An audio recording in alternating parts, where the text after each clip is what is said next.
já te conhece, porque estavam no primeiro encontro.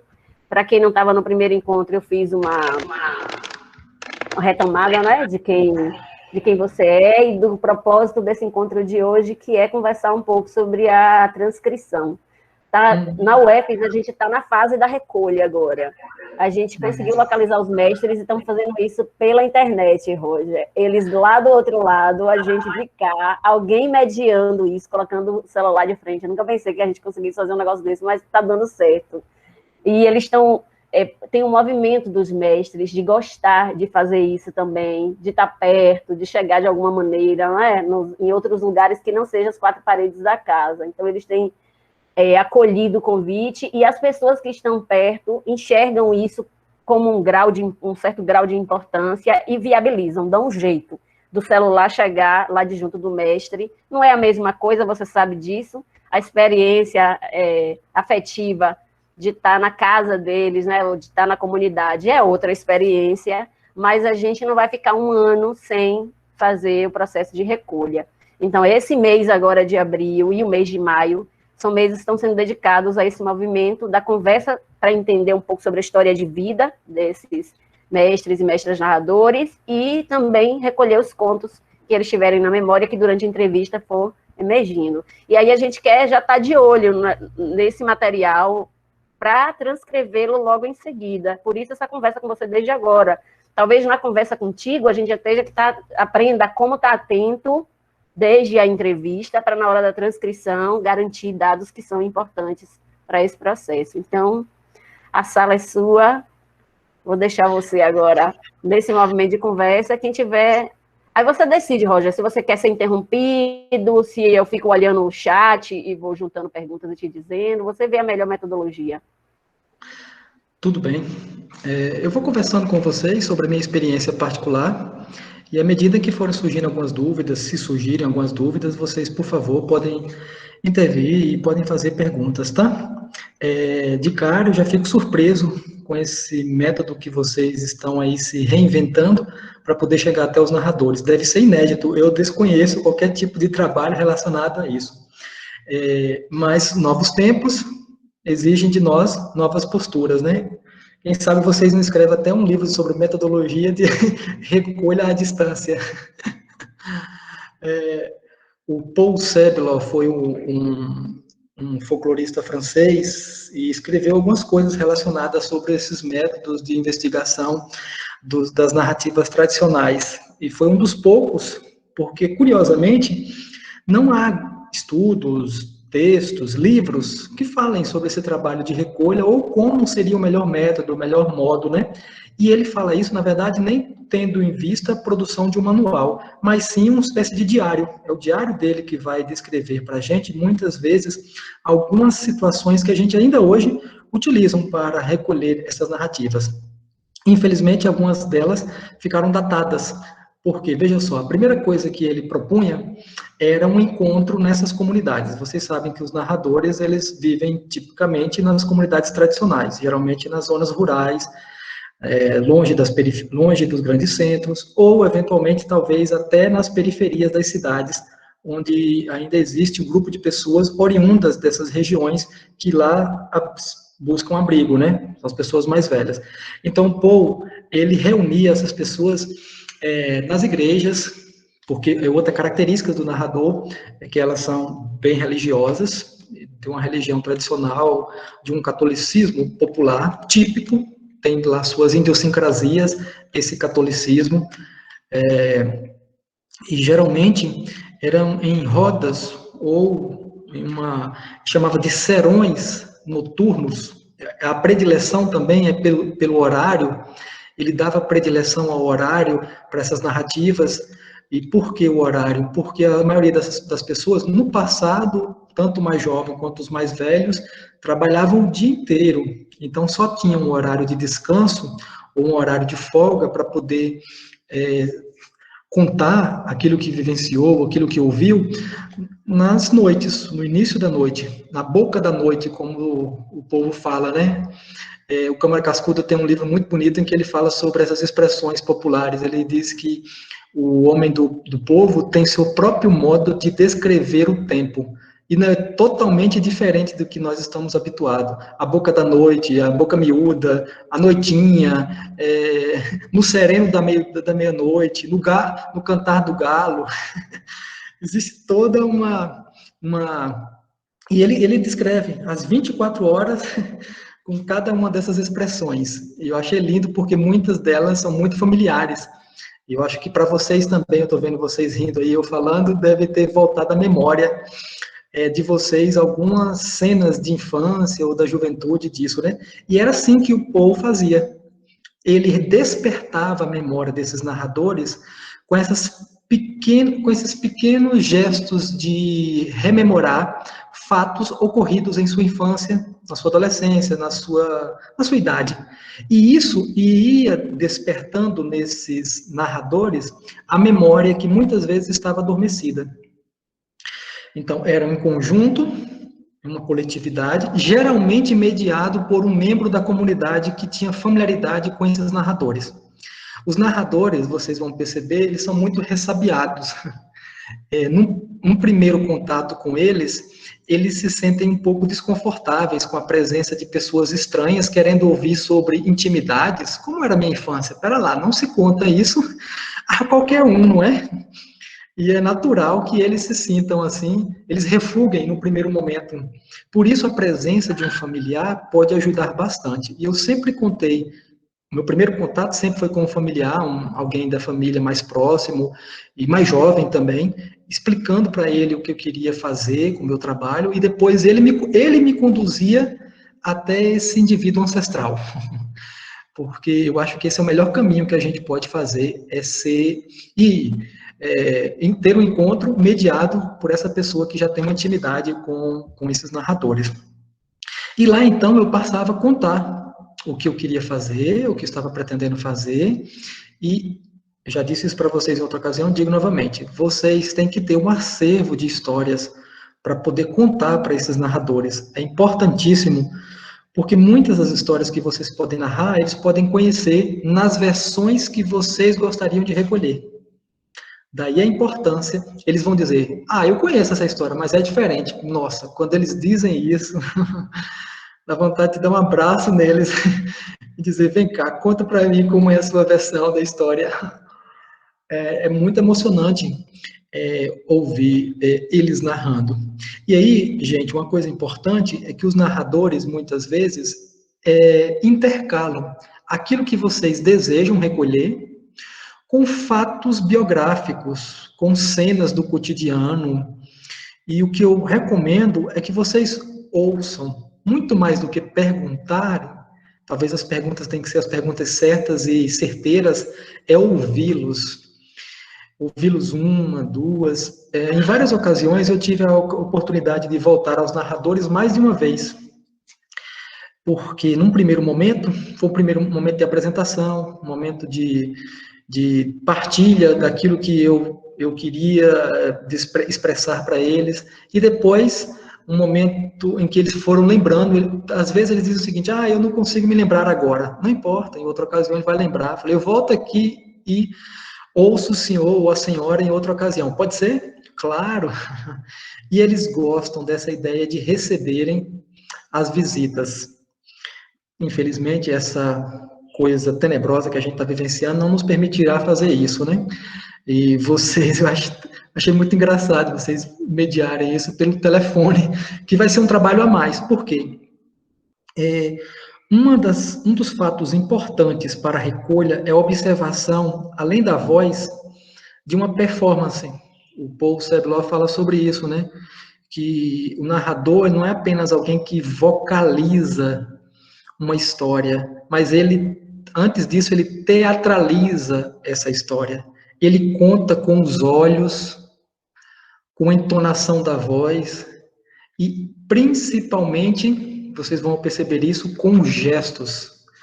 Câmara Cascudo dizia que no Nordeste, o nordestino é incapaz de contar uma história de mãos amarradas. Se você amarrar um nordestino e diga, conte uma história, ele fica mudo. E é isso mesmo. E os gestos são importantes na narrativa. Oi.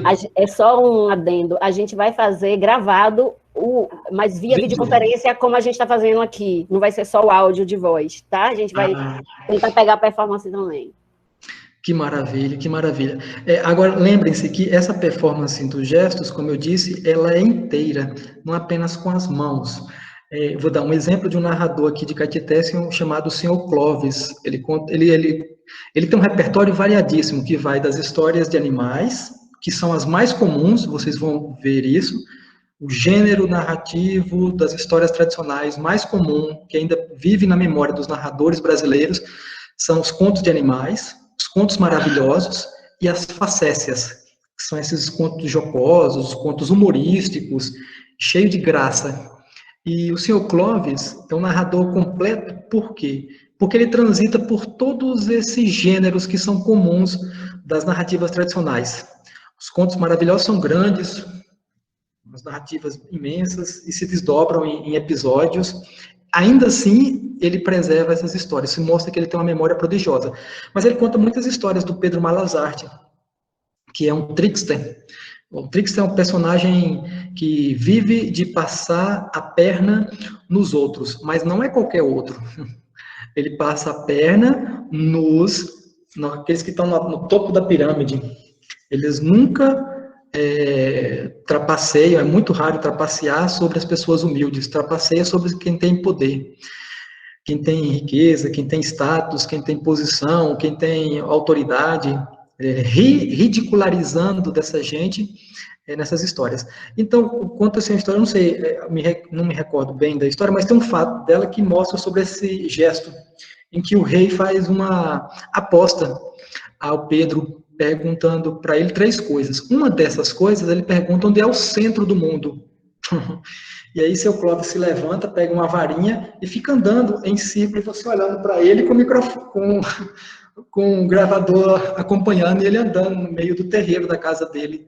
Aí, em certo ponto, ele chega e fala, aqui, e olha para você, esperando que você pergunte, né?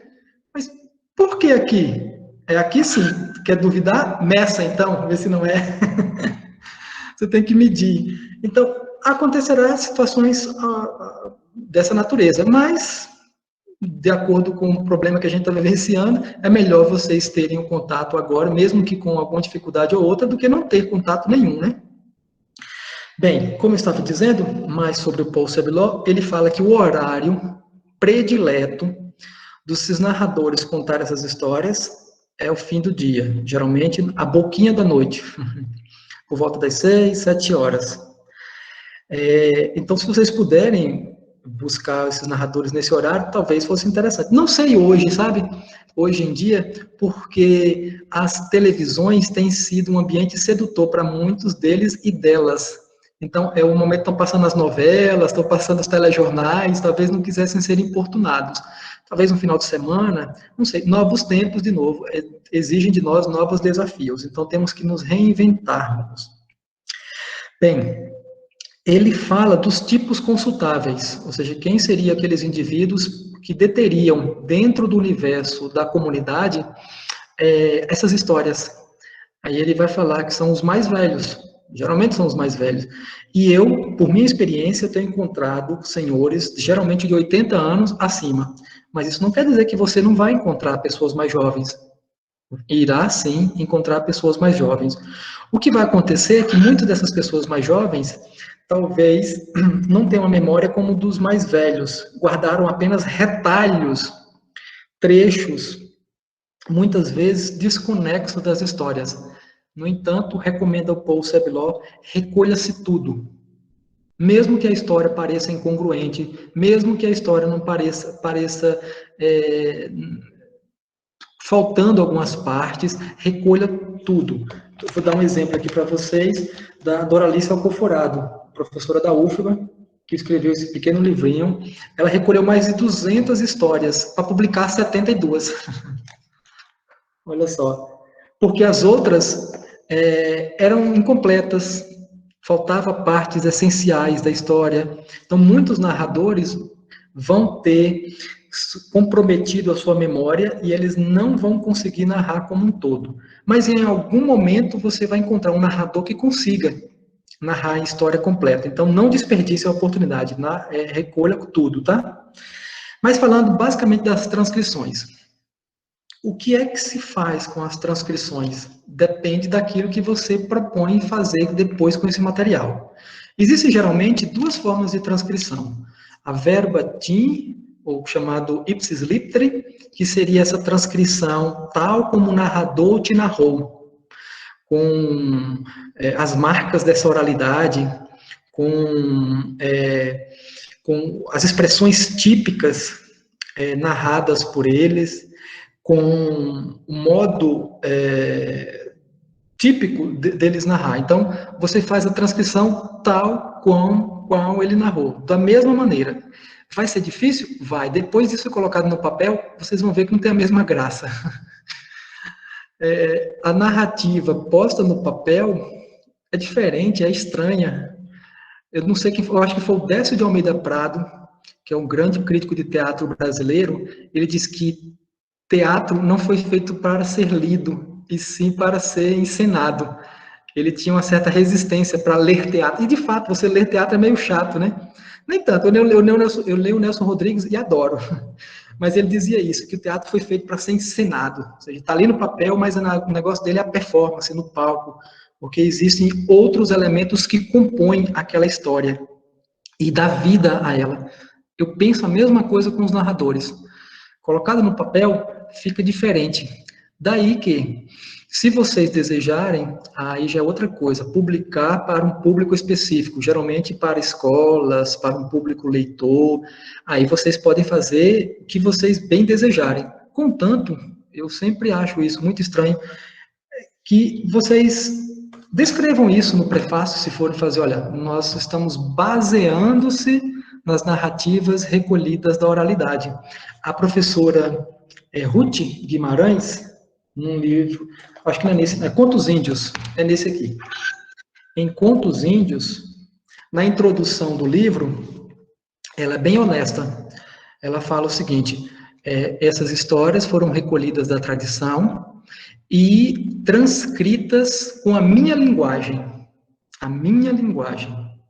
Ou seja, ela diz que não há nenhuma ideologia, nenhuma filosofia que seja contrária à dos narradores. Eu apenas adaptei a linguagem de um público leitor. Adaptei a linguagem de um público leitor. Mas aí, adaptaram a linguagem de um público leitor, existem também certos limites, que podem ser ultrapassados ou não, depende do grau de interesse de vocês. Eu digo ultrapassado por quê? Porque as histórias das tradições orais, elas são, por essência, marcadas por um traço característico, que é o discurso direto das ações. O narrador, por guardar na memória, não descreve as coisas com tantos pormenores. Fulano estava com a bola, deixou a bola cair e caiu num poço. Pronto. Não vai dizer a cor da bola, o tamanho da bola, a dimensão da bola, a importância que a bola tinha para aquela pessoa. Alguns literalizam as histórias. Foi o que fizeram os irmãos Grimm. Eu não sei se é possível, mas eu gostaria de mostrar para vocês um trecho disso que eu estou tentando mostrar, para exemplificar, de duas versões de um conto dos irmãos Grimm. Vocês sabem que o livro de contos populares mais famoso do mundo foi aquele editado em 1815 por dois irmãos alemães, Jacob e Wilhelm Grimm. Eles recolheram de amigos, familiares, gente letrada, que ouvia as histórias de suas babás, de suas amas de leite, que eram gente do povo. E recolheram também as histórias escrevendo cartas para toda a Alemanha, pedindo colaboração de amigos, familiares, amigos de amigos, e receberam uma quantidade fabulosa de contos. Reuniram isso em um livro que mais tarde foi publicado em 1815, chamado Contos da Criança e do Lar. O livro ficou tão famoso que hoje em dia todo mundo só conhece como Contos dos Irmãos Grimm. Mas originalmente o livro chama-se Contos da Criança e do Lar. Por quê? Eles imaginavam que as histórias, e também estava destinada, segundo eles, essas histórias, às crianças. propósito da publicação era atender uma necessidade pedagógica, também está vivenciando um momento histórico em que a educação pública, pelo menos na Europa, estava surgindo, né, no mundo industrializado, precisava-se de um aparato pedagógico para as escolas. E os primeiros contos de fadas, as primeiras histórias reunidas do imaginário popular foram reunidas para ser usada como material pedagógico nas escolas. Os Irmãos Grimm não foram diferentes. As obras dele foram destinadas ao público infanto-juvenil. Claro que o público do seu tempo adorou as histórias e consumiu todos esses contos, né, como sendo deles também. É uma história que dá para ser lida dos 8 aos 80. Queria mostrar para vocês a primeira versão de alguns contos. Nesse livro, o Francisco Vaz da Silva, que reúne todos os contos dos Irmãos Grimm, é uma edição portuguesa, primeira edição que eu conheço, que reúne todos os contos dos Grimms com as notas que eles produziram para cada conto, ou seja, um estudo avaliativo, etimológico, histórico, geográfico dos contos. Então, tem um conto e um estudo que eles fizeram sobre cada um dos contos. E na introdução do livro, o Francisco Vaz da Silva, que é um antropólogo português, ele relata algumas coisas que interessam para a nossa discussão aqui. Era como os Grimm fizeram a transcrição e como eles também acrescentaram coisas que não existiam nas versões originais, muitas vezes mudando o sentido completamente da história. Porque o propósito deles era moralizante. E muitas das histórias, vocês vão perceber, elas são bem amorais ou imorais, em várias ocasiões. Deixa eu ver se eu consigo espelhar aqui para vocês aquilo que eu gostaria de mostrar. Peraí. Acho que é isso. Uma janela.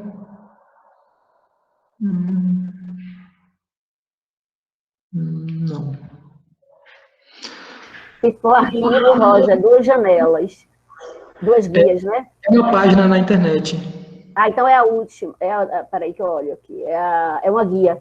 Uma guia, né? Uhum. Pronto, Lu. Tá aqui. É uma... Não sei se vocês conseguem ver aí, gente? Tá aparecendo. Aparecendo. E agora? Apareceu, né? Também, tá ótimo. Nossa, eu acho que cortou um pedaço, mas eu acho que dá para ver. Essa é o trecho original da primeira versão que eles recolheram em 1812, de um conto que mais tarde vai se tornar muito famoso, né? Rapunzel. Há um trecho aqui, eu vou ler o trecho para vocês e depois eu vou comentar, tá? Rapunzel começou por ter medo, mas logo ficou a gostar, é porque a versão é portuguesa, tá? Por isso que tá assim, a gostar, não tem um gerúndio, né? Rapunzel começou a ter medo, mas logo ficou a gostar tanto do jovem príncipe que aceitou que ele fosse lá todos os dias, para ela o içar até ao cimo da torre. E assim viveram algum tempo muito contentes e felizes, e a feiticeira não sabia de nada, até que um dia Rapunzel lhe perguntou: "Dizei-me cá, senhora Gothel, por que me estão as minhas roupinhas a ficar tão apertadas? E já não me servem? Ai, sua desgraçada!" disse a feiticeira. Essa versão, a versão que eles recolheram, a versão inicial, ela sugere que a Rapunzel está grávida de forma subreptícia, né? Por que minhas roupas não estão mais me cabendo? Os irmãos Grimm, preocupados nas edições seguintes com a receptividade do público de uma jovem donzela, uma criança, na verdade, né, ter sido engravidada, modificam a história na última versão que eles publicam, em 1857. O livro, em vida, teve 7 edições diferentes dos Irmãos Grimm. E em cada uma das edições, eles foram modificando as histórias de acordo à necessidade do gosto leitor. Veja só que essa cena em particular aqui, em que a Rapunzel diz estar grávida, aqui é modificada. Rapunzel começou por ficar terrivelmente assustada, ao ver que quem entrava por ali dentro era um homem. Primeiro que Rapunzel já se preocupa com a vinda desse rapaz. No outro não se preocupava coisa nenhuma. Aqui é um traço moralista, né? Uma moça recebendo alguém em casa, ou na torre, né? Na verdade, Rapunzel estava dentro de uma torre. Aqui ela se assusta, dando uma justificativa.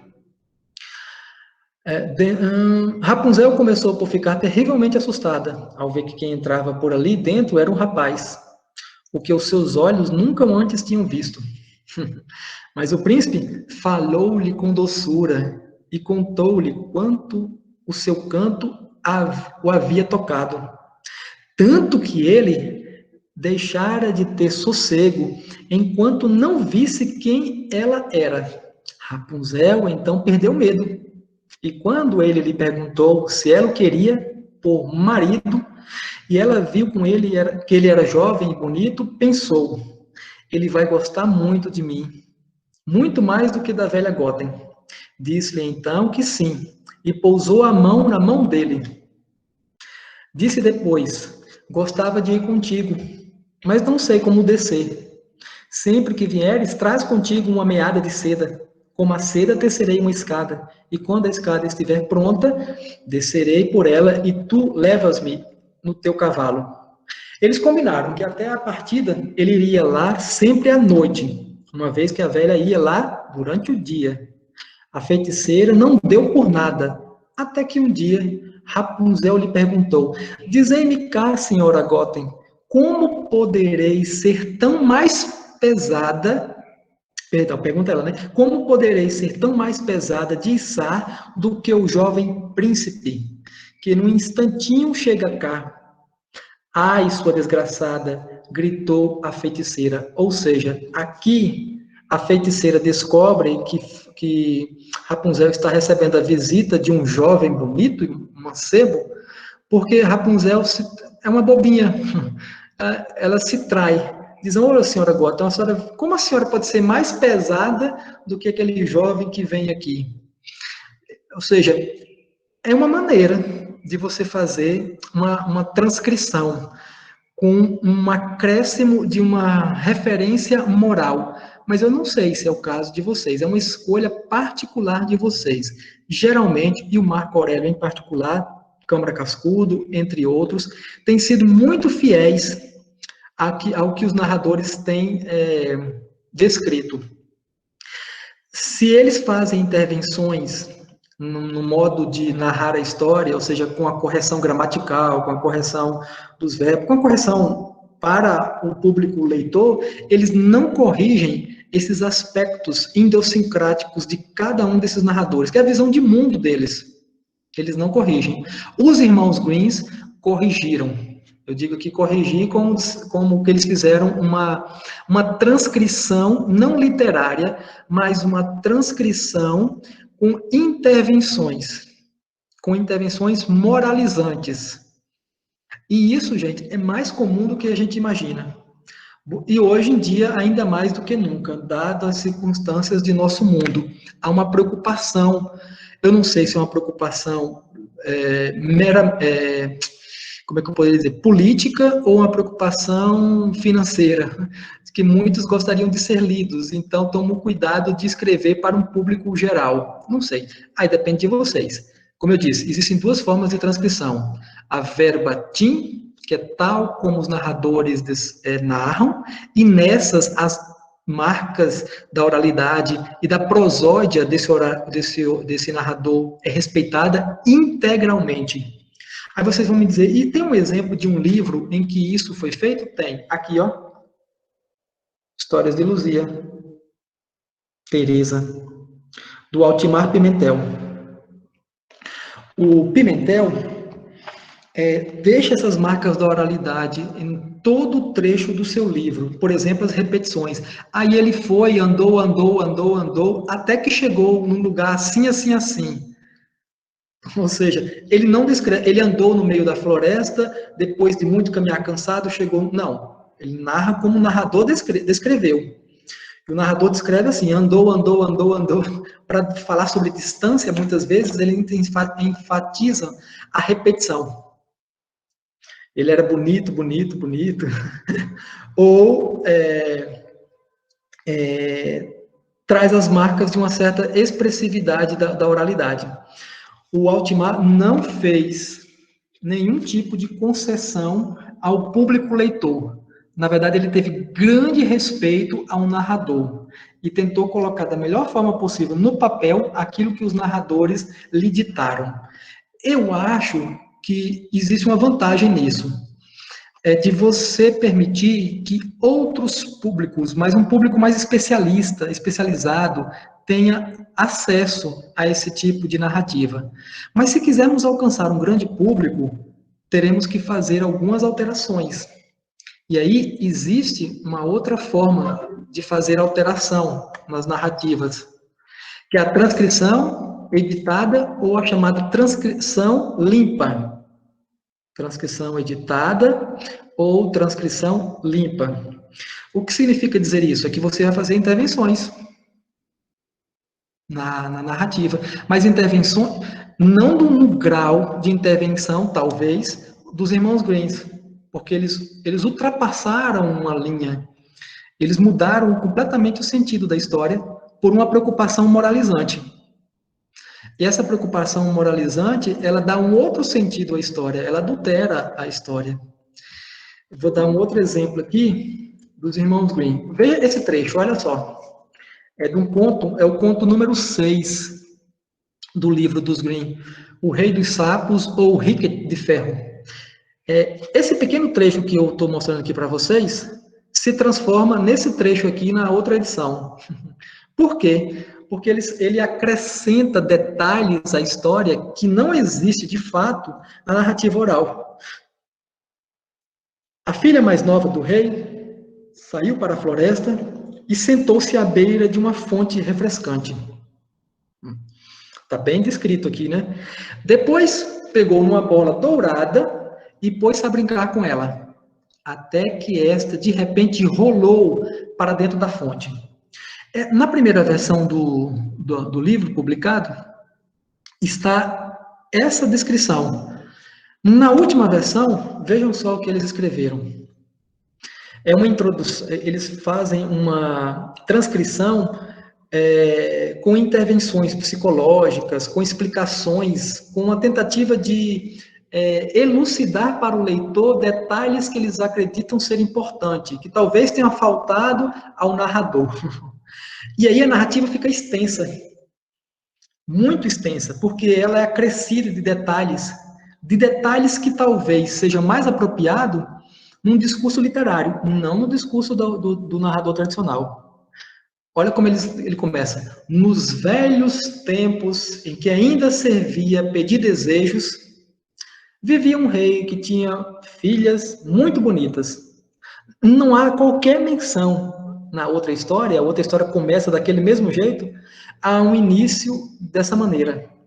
Mas a mais nova era tão bela que o próprio sol, que já tanta coisa vira, se deslumbrava de cada vez que ele raiava da face. Ou seja, até agora ele não chegou à história.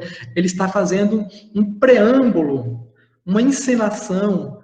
O que ele está fazendo? Ele está acrescentando elementos literários à narrativa das tradições orais, como que para ou legitimá-la a um certo público, ou simplesmente, talvez, não sei se por preconceito, da suposta pobreza de detalhes narrativos dos narradores tradicionais. Mas quando eu falo aqui de pobreza, é que talvez eles não compreendessem as marcas características dos narradores tradicionais. Eles usam a memória para guardar essas histórias. Na memória, você não precisa guardar, quer dizer, não precisa não, você não pode, porque você não tem essa capacidade, muitas vezes, de guardar detalhes ínfimos de uma história. Você guarda o essencial.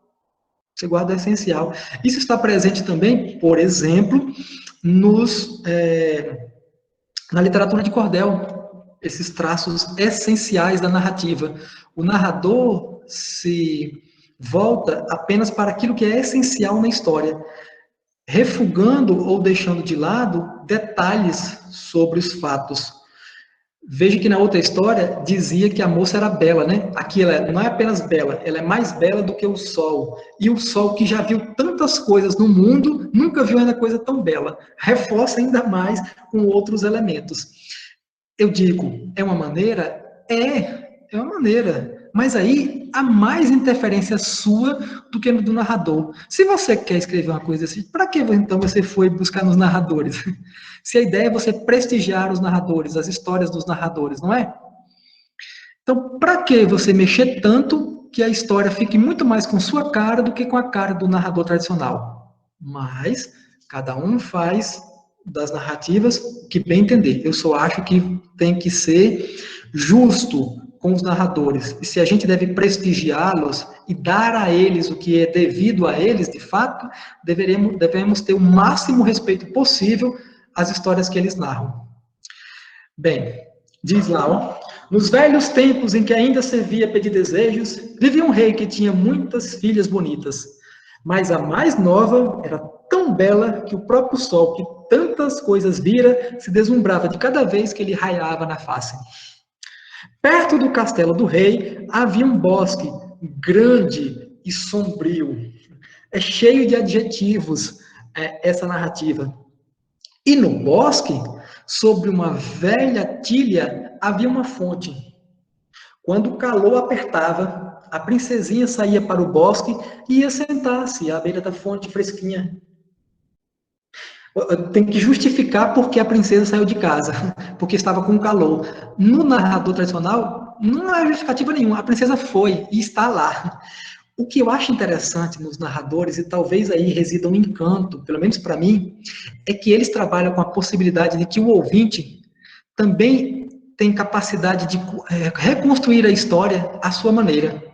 Sabe quando você lê um livro e vê um filme, você vê o filme e fala, poxa, que esse filme é totalmente diferente do livro. Sim, porque quando você leu, você projetou imagens que o autor sugeriu para você. Um castelo deslumbrante que ficava no alto de uma colina.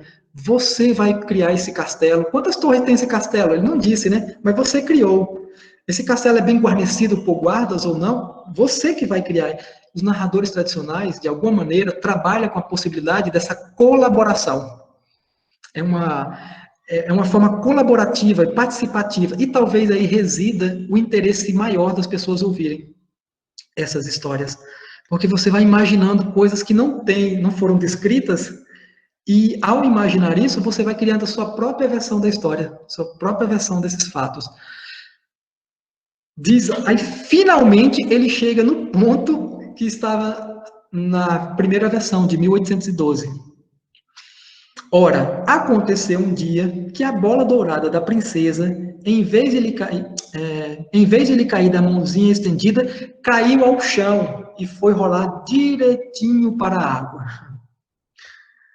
Só isso, a princesa saiu do castelo, foi à fonte, estava brincando, a bola caiu dentro d'água. Era só isso que o narrador narrou, mas não, ele fez um grande preâmbulo, um acréscimo. Dizemos, então, aí que ele fez uma transcrição editada, ou, como alguns chamam, de transcrição limpa. Limpa de quê, cara pálida? Limpa, talvez, das marcas da oralidade. Sim.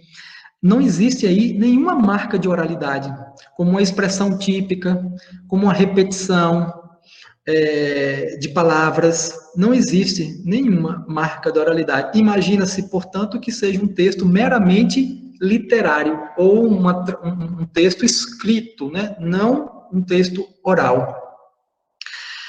Bem, essa é uma preocupação que vocês devem ter. Eu recomendo que façamos as duas coisas. Tanto a versão verbatim, ou essas ipsis literi, que serviriam de documento para pesquisas de outra natureza. Por exemplo, um linguista pode se interessar pelos trabalhos de vocês futuramente para estudar sobre variação linguística. Um lexicólogo pode se interessar pelo trabalho de vocês apurando as expressões que vocês encontrarem, as expressões típicas e regionais. Isso é muito importante, isso dá um outro trabalho, que é, por exemplo, a produção de um dicionário com expressões típicas. Uma expressão que talvez seja comum aí para vocês e aqui para mim, ela pode ter sentidos diferentes. E é interessante observar isso. E aí, uma outra recomendação é que nos trabalhos acrescente-se no final um glossário. Um glossário, e aí vocês estarem atentos. Se vocês ouvirem alguma expressão do narrador, quando ele narra, e você não compreende o sentido dela, pergunte, porque você vai precisar, mais tarde, saber qual é o sentido que ele está empregando ali daquela expressão. Por exemplo, o narrador narrou aqui que o macaco subiu nas costas da onça e deu no vazio dela. Aí eu falei, deu aonde? Deu no vazio da onça. E eu perguntei, ô, seu Clóvis, onde é o vazio da onça? Eu fiquei boiando, né? Vocês sabem? Alguém sabe? Então, isso é importante para a compreensão do sentido. Seria o estômago, não, né? Basicamente isso, quando ele me diz, é quando você dá uma estocada com o calcanhar no estômago da onça para fazer ela andar. É como você está andando num cavalo, dá uma estocada nele, né? Rogério, Oi. lá em Cipó, onde eu nasci, o vazio é aquela parte entre as costelas e o quadril, onde fica os tecidos moles. Perfeito. Então, ouça deles o sentido e não tente vocês construir os sentidos, tá bom? Então, prestem atenção nisso. Se alguma expressão muito regional, e aí é comum, vocês estão aí na região do Recôncavo, né? Então, deve sim vocês encontrar muitas expressões típicas que sejam oriundas dessa região e que talvez vocês estejam familiarizados ou não. Mas mesmo que vocês estejam familiarizados, ainda assim eu recomendo que vocês perguntem aos narradores. Me perdoe, mas o que significa isso? O que quer dizer isso? É muito importante. Ô, Débora, você levantou a mão? Perdão. Boa tarde, professor Rogério. Boa tarde. Sim, levantei. Boa tarde para a Luciene, para a Claudinha, outras professoras, colegas. Eu estava aqui pensando, professor Rogério, a gente teve uma rodada de conversa aqui, né, com o mestre, seu Edgar, e em alguns momentos ele fazia um gesto de levantar o chapéu, né? Principalmente quando ele ia falar em referência ao sagrado, né? Ele sempre fazia esse gesto de levantar o chapéu. Na transcrição, esse gesto, ele entra, e como seria essa inclusão? Ou não? Ficaria só registrado mesmo no visual? Só se tiver um sentido para a narrativa. Por exemplo, o personagem levantava o gesto. Se ele narrar, né? O personagem, mas se for um gesto meramente dele, acho que não. Eu dei um exemplo no encontro passado com vocês de um narrador que fez um gesto para a narrativa que foi muito importante para a minha transcrição, né? Que foi da história da moça, do compadre e o diabo, em que uma mulher ajudou o marido a se desvencilhar do diabo usando um subterfúgio, mostrando as suas partes pudendas. E o diabo, ao vê-la naquela posição, ele se assustou. E ele disse, valei-me, eu já tinha visto boca assim, boca, né? Assim, mas boca assim não. Ou seja, esse gesto era importantíssimo para mim descrever, porque é o gesto da cruz. E quando ele faz isso, ele diz a sua idade, que era importante, era descrever a idade. Valei-me, eu tenho 999 anos e já vi boca assim, mas boca assim não. Tá entendendo? Nesse sentido aí, o gesto foi importante. E aí, para mim descrever isso foi uma luta, porque eu não achava uma forma que coubesse ao mesmo tempo a descrição verbal dele com uma descrição visual do gesto dele. Então, eu tenho que fazer todo um malabarismo linguístico para poder casar o verbal com o gestual dentro da escrita. E aí vocês têm que também regular. Oi. Professor, Felipe aqui. Inclusive, esse momento que o Di falou foi quando o momento que o senhor Edgar ele ia falando, foi logo quando a gente estava no início da entrevista, a gente fez como se fosse um Roda Viva com ele, alguns colegas perguntaram e ele trouxe contribuições, então foi desde o seu nascimento. E aí, quando o Di traz sobre a reverência que ele fez, e o senhor fala sobre o que ele estava contando, naquele momento ele estava falando ele estava falando sobre Deus e sobre o respeito. Foi lá logo sobre o nascimento dele, o lutar pela vida, quando me pus homem, e aí ele vem e faz a reverência quando ele vai falar algo relacionado a Deus. Então, a gente, já que ele, quando ele estava se referindo realmente a Deus, não foi um gesto, vamos dizer assim, ele estava falando de outra coisa e fez o gesto de tirar o chapéu. Nesse momento, ele está falando, ele sendo, vamos dizer assim, foi no momento que ele estava demonstrando uma gratidão por estar com a gente, conversando, com tantos anos de vida, e aí ele faz essa reverência. Então, mesmo assim, a gente não poderia colocar. Bem, se eu estou entendendo aí, o que vocês recolheram foi um testemunho biográfico desse narrador. E não foi um conto propriamente dito, né? Isso. E vocês vão transcrever também esses depoimentos biográficos? Não. Então, não haveria necessidade. Diz, Lu. A ideia da gente é a transcrição dos contos, porque já é muito trabalho. É transcrever os contos nas duas versões que você traz aí para nós, a verbatim e a editada ou limpa, para que ela possa circular também, ela fique mais palatável, possa circular. Mas as histórias de vida, elas estão sendo gravadas, a gente vai fazer os vídeos curtos com elas e a gente vai fazer com que elas circulem no site, mas elas não vão ser transcritas. Perfeito. Dessa maneira, então, não haveria necessidade de vocês se preocuparem com esse gesto. É um gesto bonito, é uma reverência e é uma observação importante que vocês, como pesquisadores, têm, né? Eu acho importante, mas eu estou dizendo que são os gestos que fazem parte do sentido da história. Se na narrativa o gesto foi indispensável, por exemplo, o seu Clóvis, Pedro Malazarte andou pelo terreiro, pegou uma varinha e fincou no meio do terreiro. Fincou no meio do terreiro a varinha. Aquele gesto que ele fez ali é importante para o sentido, porque o rei olhou para ele e falou: como é que você sabe que o centro do mundo é aqui? Ele falou: é aqui. Tem dúvida? Meça. Está entendendo porque o gesto é importante? E a observação do narrador foi imprescindível, ele circulando, e é interessante, olha o que é curioso. Os melhores narradores, eles personificam o personagem, eles incorporam o personagem.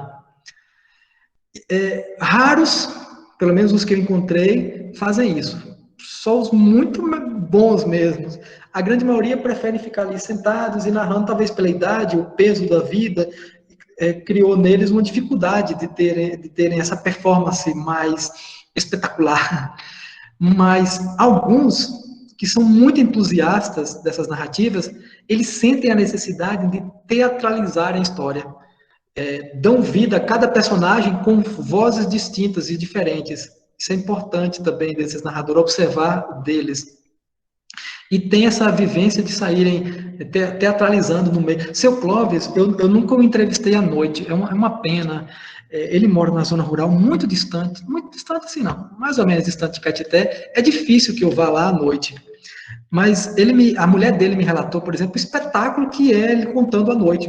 Porque ele vai falar de um rei, ele tem um cuidado de ir na casa dele, na frente da casa dele, tem um pomar lindo, com muitas frutas e todas as espécies, rosas, a mulher dele gosta. O que ele faz? Para dar vida ao personagem do rei, ele faz guirlandas com aquelas flores, olha só que coisa fantástica, e veste quando fala do rei, tira quando fala do outro personagem. Isso é incrível, um negócio desse. Como é que uma pessoa vivencia tanto uma história que sente a necessidade de incorporar outros elementos que não sejam meramente a voz, e chama essa pessoa de ignorante, porque ela não sabe ler nem escrever. Meu Deus do céu, que absurdo.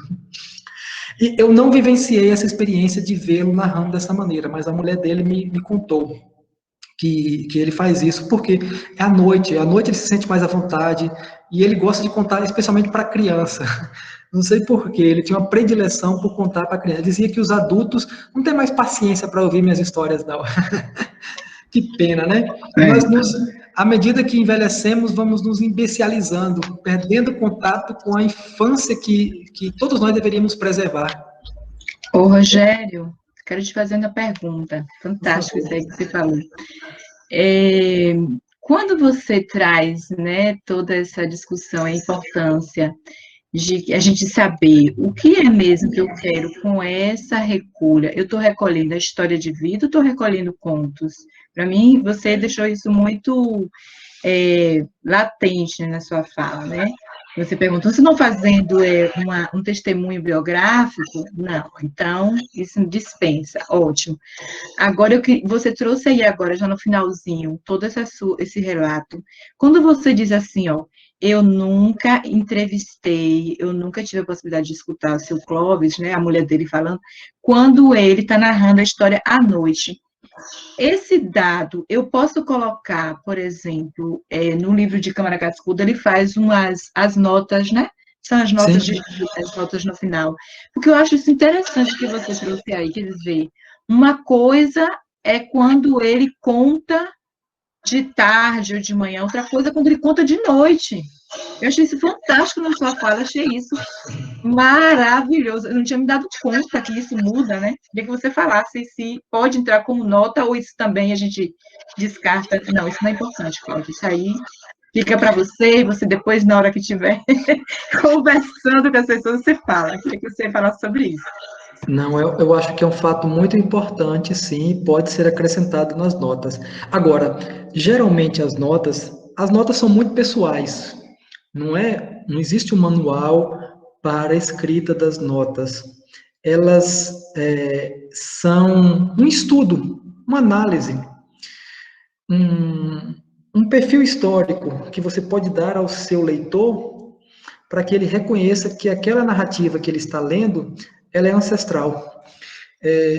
E a opção também, não há necessidade. Os livros que eu tenho aqui, ó, do Altimar, ele tem notas no final. Ele acrescenta as notas no final.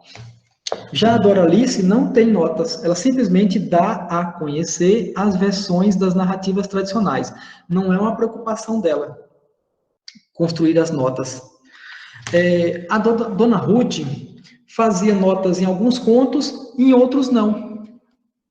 E eu achei muito bonitinho que aqui, nesse livro, as notas vêm destacadas em uma cor diferente. Achei lindo isso. Mas são poucas as notas que ela recria aqui. Nessas notas, geralmente o que se faz, pelo menos na observação dos que antecederam, né, o Cascudo, Marco Aurélio, o Altimar Pimentel, eles fazem um estudo, como é que eles chamam? Histórico-geográfico. Por exemplo, qual é o primeiro registro que se tem dessa história? Por exemplo, a Festa no Céu, que é o conto que vocês vão encontrar muitas versões dele. A versão mais antiga desse conto remonta a um livro sagrado indiano chamado Contos Jatakas, e conta a história de uma tartaruga que queria voar, mas não podia, porque é um animal terrestre, né? E era um conto contado pelos budistas para a instrução do povo. E aí o conto mais tarde chega à Europa, depois às Américas e se dissemina por todas as regiões.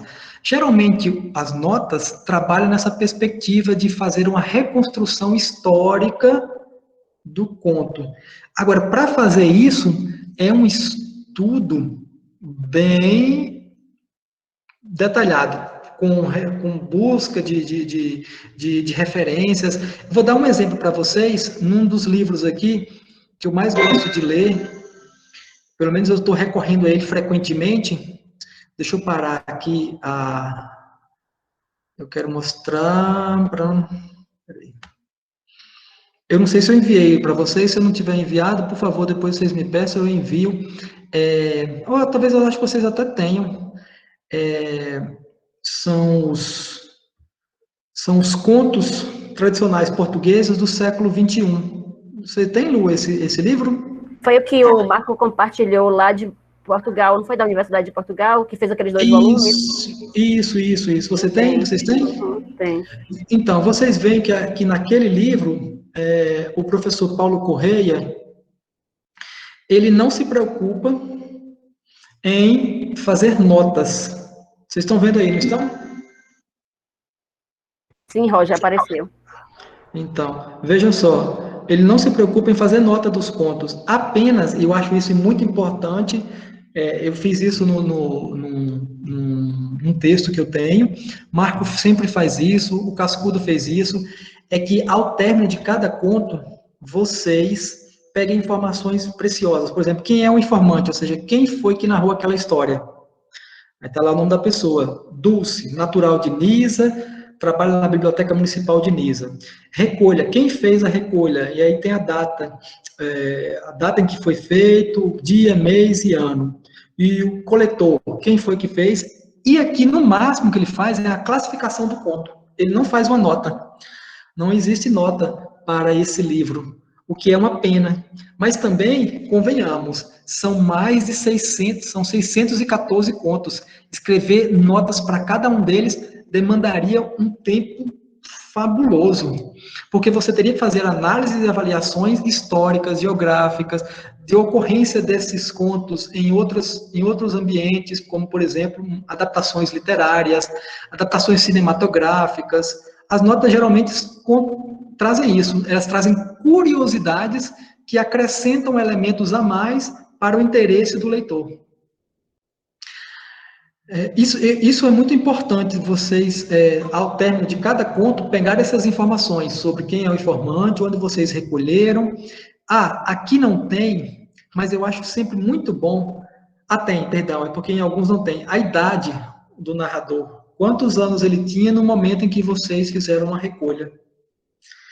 Isso eu acho muito importante de se ter também. Uma observação.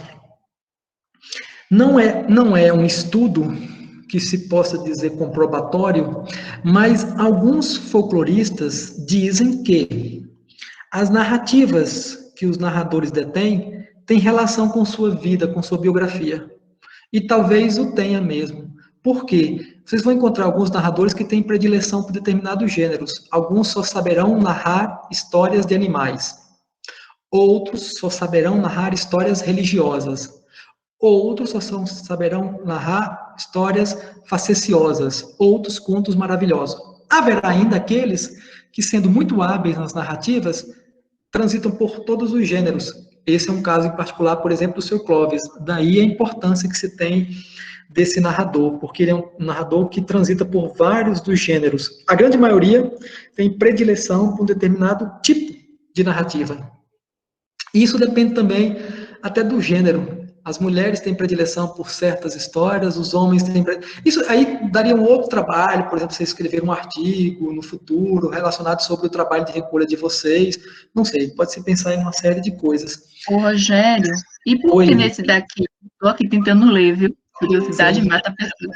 Quando você botou aqui, ó, esse aqui, o rapaz, o velho e o burro, aí tem assim, número... é a fita, porque eu estava tentando entender o que era esse cassete número 1, face B. Tá. Agora que eu entendi direito.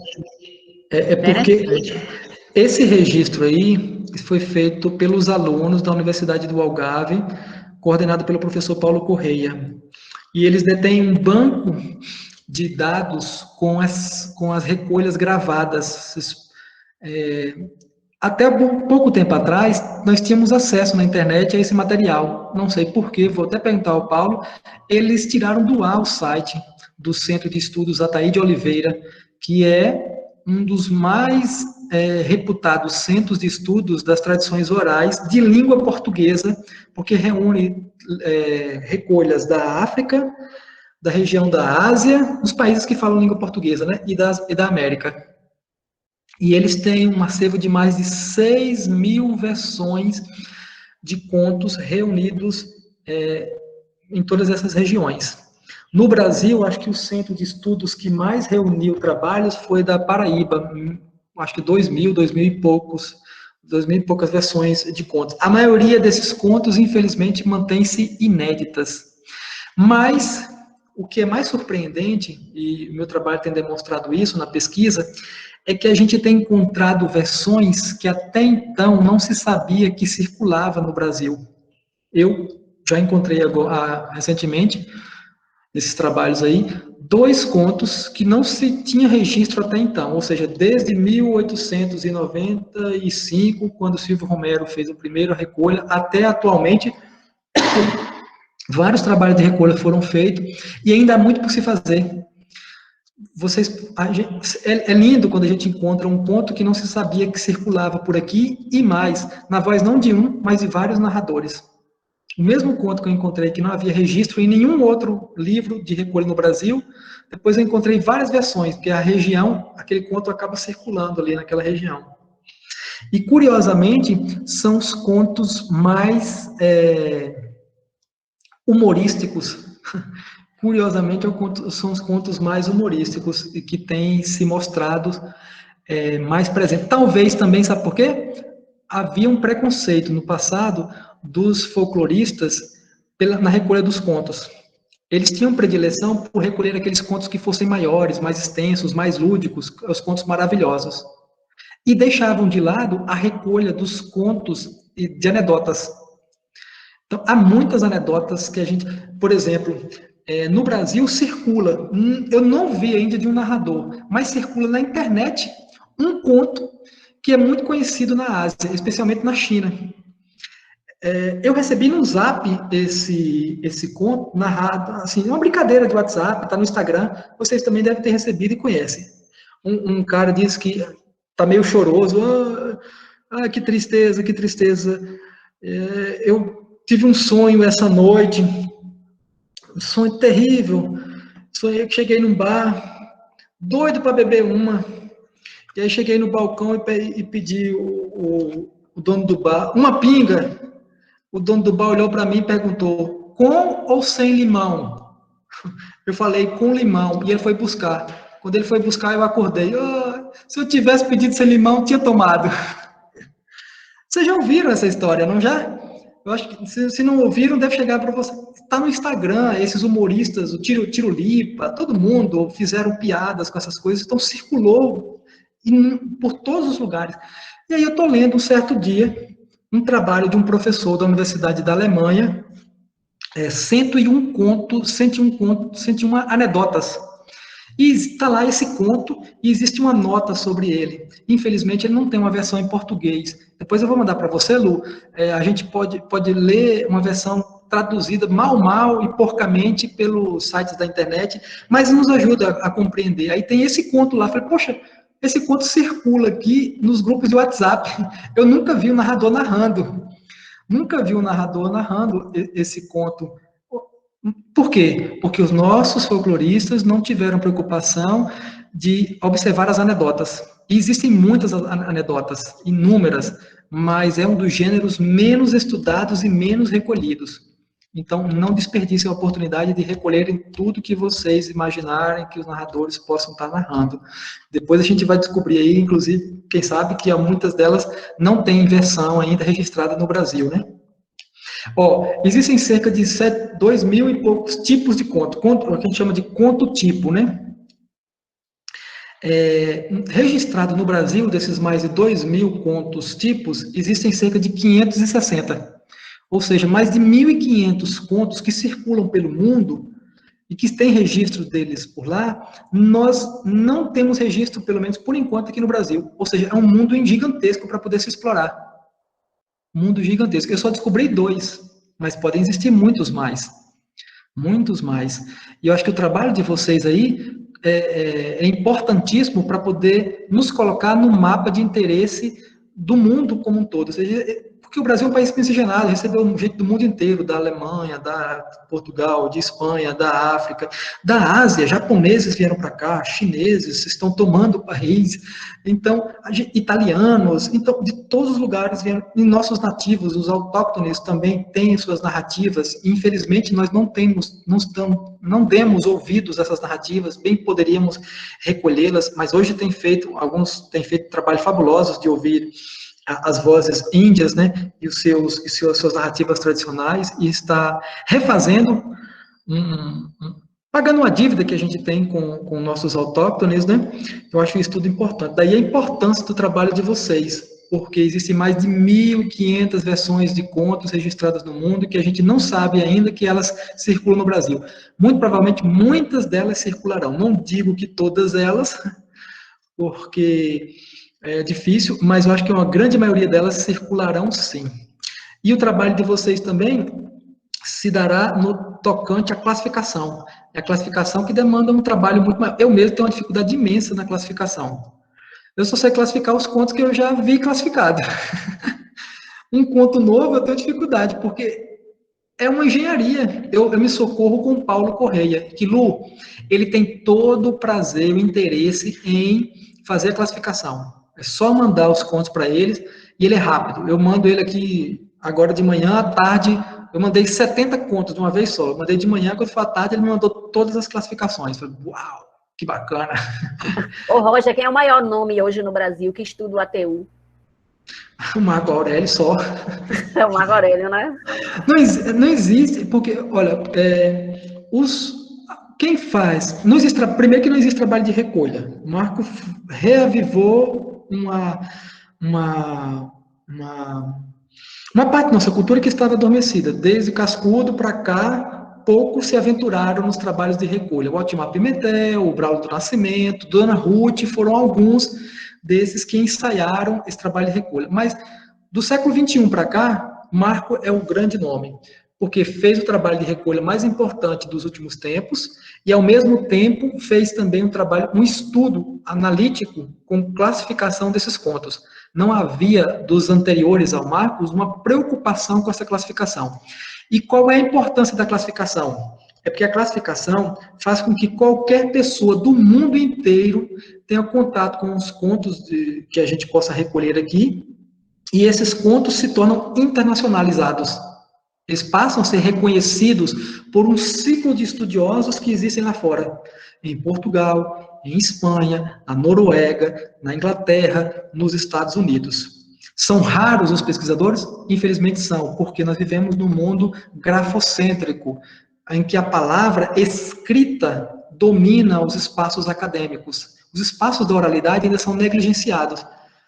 Então, por exemplo, não existe nenhuma disciplina nas universidades voltada para o folclore. Eu desconheço.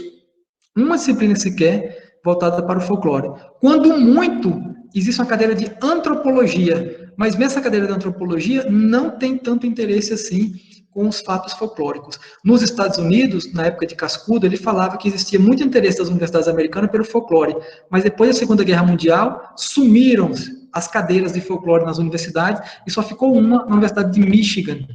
É a única universidade que tem uma cadeira de folclore e eles mantêm lá um centro de pesquisa sobre oralidade, financiam trabalhos, agora nem tanto por causa dessa crise financeira, ficou difícil, divulgam trabalhos, tem uma revista, então eles têm um centro de excelência, e é o único que eu conheço de língua inglesa. Mas, Roger, de repente você e Marco Aurélio possa pleitear, né, uma cadeira dessa nas universidades públicas da Bahia, né, porque quando você fala de Marco Aurélio, aí eu fiquei pensando, gente, Marco Aurélio, ele, além de colocar a gente nessa rota, né, e você disse que ele é o grande nome, eu fico na dúvida, como é que a gente poderia dizer? Marco Aurélio é um grande mestre também, assim, né? Um grande griot, né? Porque ele conta, ele começa, quando ele começa a contar, ele não para, né? Engata um e outro, vai engatando, daqui a pouco a gente fala, meu Deus, que memória é essa? E é aquele estilo, assim, né? Que daqui a pouco ele te surpreende com o jeito que ele conta também, né? Então, acho que vocês podem pleitear isso, né? De repente, aí a gente pode, sim, ter vocês aí pleiteando, sim, implementando essa cadeira, né? Uma vez que você já é professor da UNEB, né? Em breve, seria bom a gente tivesse concurso na UFES para a gente, no nosso departamento de educação, né, Lu e Raquel, para que a gente possa ter aí, contanto que seja na Bahia, né? Pode ser na UNEB também, porque é a nossa irmã, e você está aí em Caetité, mas eu acho que é algo que você e o Marco Aurélio já contribui a esse reconhecimento, né? Pelo menos eu vejo, quando o Marco Aurélio esteve aqui no encontro que foi o nosso, na verdade, o encontro da Paulus, né, o Seminário de Educação da Paulus, mas foi o dia que a gente lançou o grupo de pesquisa, né, o Poéticas. E o Marco Aurélio era o grande convidado, e ele foi um dia antes, em algumas rádios aqui em Feira, né, fez uma entrevista e tal, porque a Paulus já tinha se articulado. Gente, você não sabe o que aconteceu. O que tinha de cordelista, porque eles ouvem muito rádio. Então, a gente tinha lá o Chico Pedrosa, veio de Petrolina para encontrar o Marco Aurélio. A gente viu ali seu Genivaldo aqui de Feira de Santana, também, que é outro cordelista, veio. Então, o menino novinho, que é o Romildo, garotinho do cordel, daqui de Feira, ele também estava. Então, assim, ele juntou uma comunidade, né, de cordelistas, assim, que a Fé Maria era, assim, não, a gente não pode deixar de vir aqui e ter essa oportunidade de encontrar com o Marco Aurélio. Então, acho que também tem isso, né, um reconhecimento e como ele chega até essas pessoas, né, Rogério? Porque a gente não fez divulgação, né, Lu? Pelo menos a gente não fez para os cordelistas da região, foi pelo rádio. Então, esse povo que ouve o rádio mesmo, né? E aí chegou. Mas foi muito bonito mesmo. Marco Aurélio é um gigante. E é uma infelicidade para nós que está na academia não tê-lo na academia conosco. E eu compreendo que é uma opção dele ter uma certa independência. Eu acho que Marcos se daria muito mal com certas burocracias, com engessamentos, com relatórios. Prefere estar entre os livros e aprendendo com os livros e com os mestres narradores. No entanto, ele agora, por exigência de Lucélia o pressionou, ele foi fazer um mestrado, né? E esse mestrado provavelmente vai levá-lo a um doutorado, porque ele já está escrevendo a dissertação, ou seja, em um ano ele já quer cumprir o mestrado em um ano, não quer perder mais tempo. Eu falei, isso é bom. Talvez aí ele comece a ter mais interesse em voltar para a academia, um lugar que eu acho que ele nunca deveria ter saído. Mas a burocracia acadêmica faz com que ele tenha certa urticária com essa coisa rígida e certinha ali. Ele prefere ter a autonomia de pensamento, de pesquisa, mas é uma pena não contá-lo com ele. Mas é o maior nome, seguramente. E isso reconhece, inclusive, os pesquisadores de fora. O Paulo Correia, ao me comunicar com o Paulo, ele disse explicitamente, falou, depois de Cascudo, Marco Aurélio é hoje o grande nome dos estudos das tradições orais, tanto no campo dos narradores, quanto também do cordel. E talvez seja pare e passo ali com o Cascudo. E se brincar, daqui a pouco ele ultrapassa. Porque o Marco é muito jovem, né? O Marcos tem 46 anos, 46, 47, alguma coisa assim, nem chegou aos 50, está na flor da idade, e com a produção literária gigantesca. E agora produzindo também teoria, porque ele vai fazer o trabalho de mestrado dele é muito bonito. O que é que ele está fazendo? Ele está classificando, com base no sistema ATU, versões de cordéis, porque muitos dos cordelistas bebem na fonte das tradições orais, dessas narrativas que vocês estão recolhendo aí, para a produção dos seus cordéis.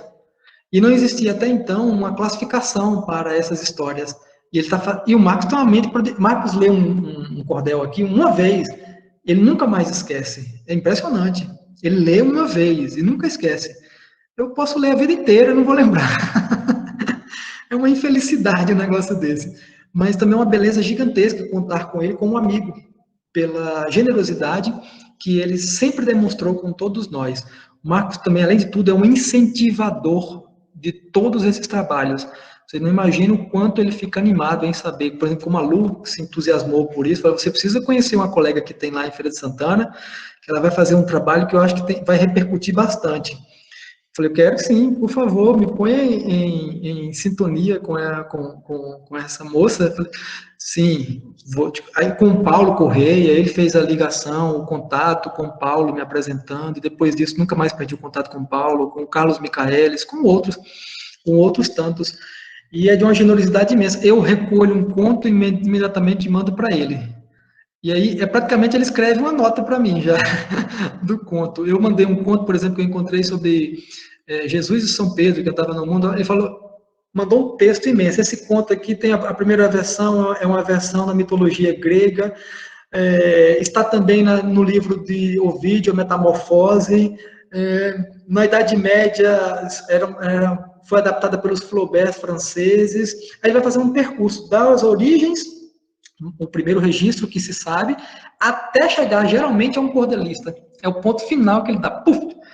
E Leandro Gomes de Barro fez uma versão em tal e tal cordel, no ano tal e tal.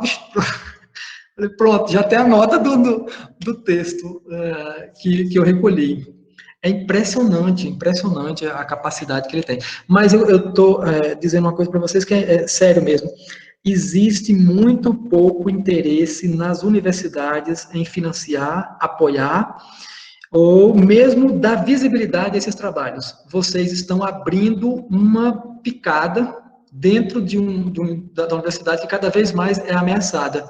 Então, vocês vão se sentir sós em algumas ocasiões, mas, ao mesmo tempo, acho que o entusiasmo por fazer um trabalho que é de interesse nacional, porque vocês estão recolhendo aí a mentalidade de como um grupo pensa, age ou compreende o mundo.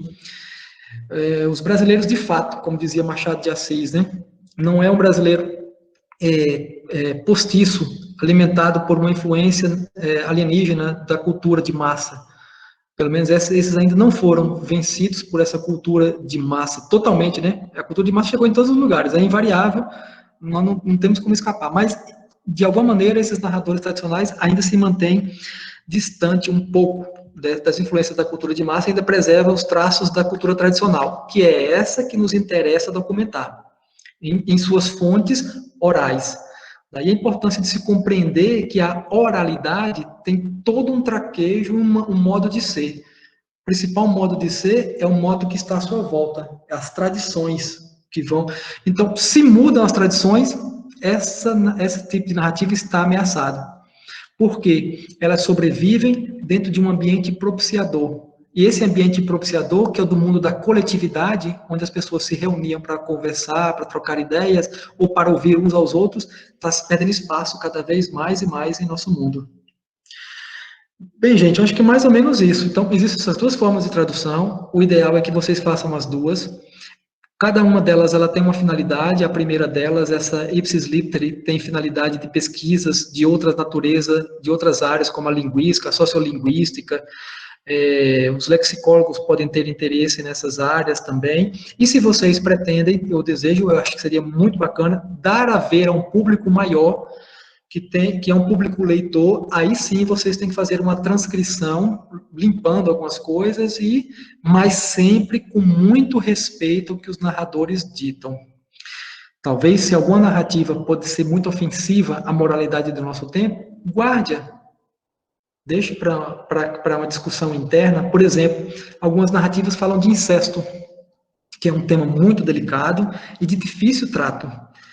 Um conto muito famoso, que ainda há versões dele circulando por todos os lugares. Marcos mesmo encontrou duas versões, que é o Pele de Asno, a história da menina que é assediada pelo seu pai. E esse conto causou muitas polêmicas quando recentemente José Mauro Brandt, acho que é esse, né? O escritor José Mauro Brandt fez uma adaptação de uma versão oral.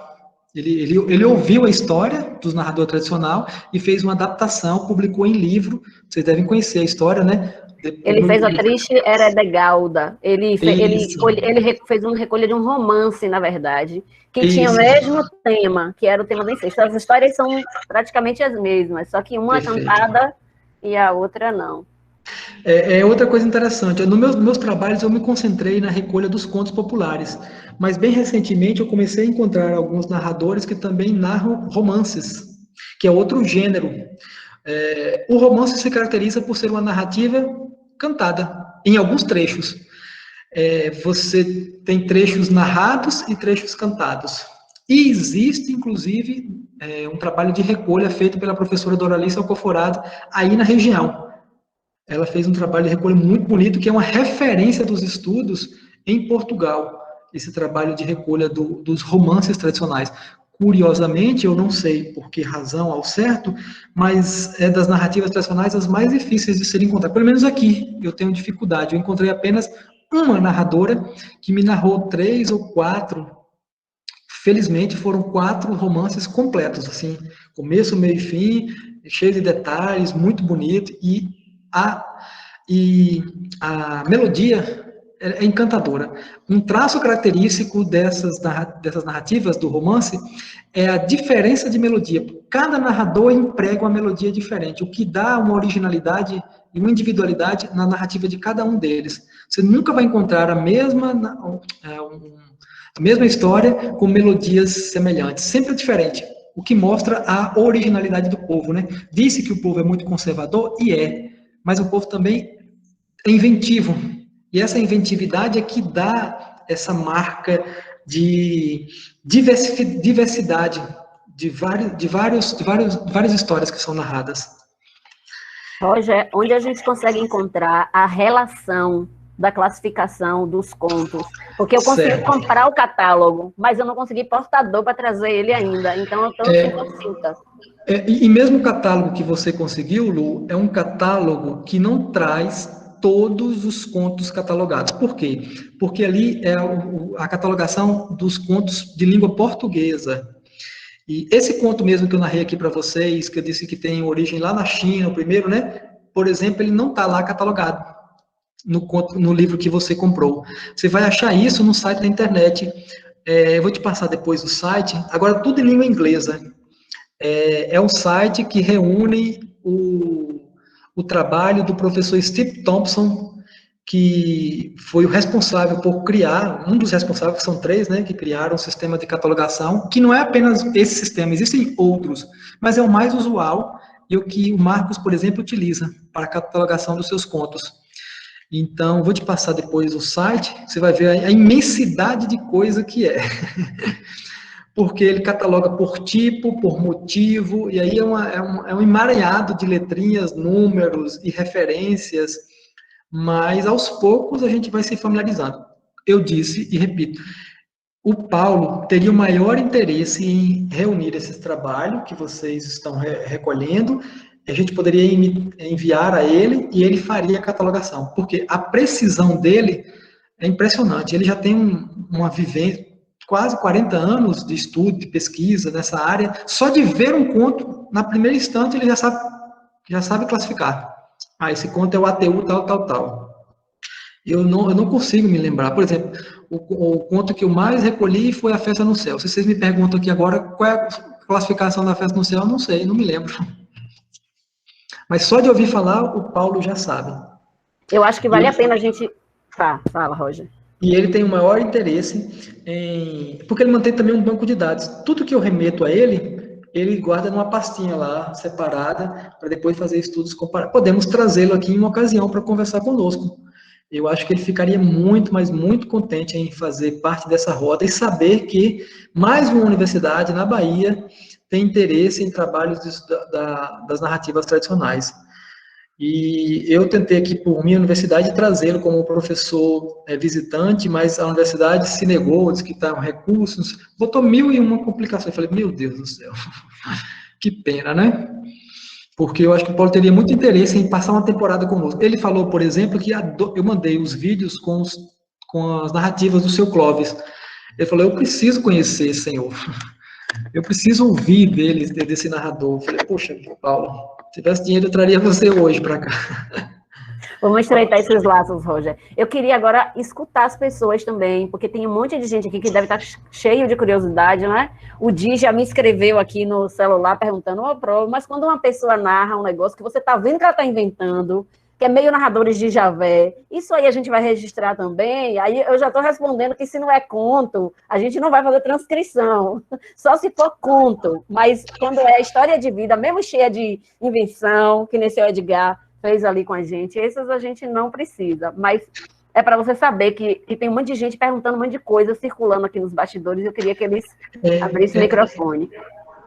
Algumas histórias, inclusive, que eu recolhi, imaginando ser conto, quando eu enviei ao Paulo, que é um conto tradicional oral, desses que a gente classifica, né? o Paulo falou, olha, não há registro dessa narrativa como um conto. Isso não quer dizer necessariamente que não seja um conto. O que é que acontece? É que foram os ingleses ou os europeus que criaram o sistema de classificação. Então, há muitas versões de histórias que a gente reúne aqui, por aqui, que não tem no catálogo registro e que poderíamos pensar em forçar a entrada dessas versões como versões que circulam aqui.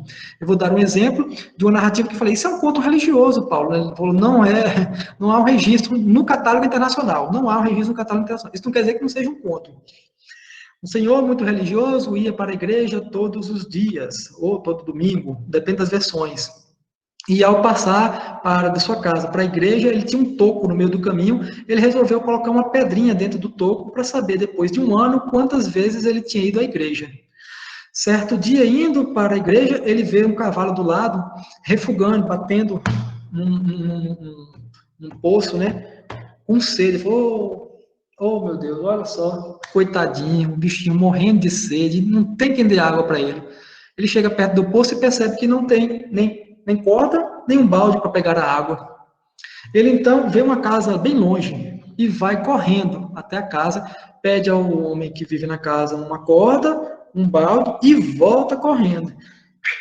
Generosamente ele joga lá o balde, tira a água, coloca no coxo, o cavalo bebe e faz... Depois disso o homem sai correndo para ir para a igreja, mas agora já era tarde. Quando ele chegou lá, a missa já tinha acabado. E aí ele ficou com sentido, oh, minha Nossa Senhora, perdi a missa hoje e agora. E aquilo remoendo, o dia inteiro, remoendo, aquela angústia, e agora, perdi a missa, como é que pode? Nunca faltei a missa, nunca deixei de cumprir com minhas obrigações. Já sei, eu vou lá no toco e ver quantas vezes eu fui à missa esse ano.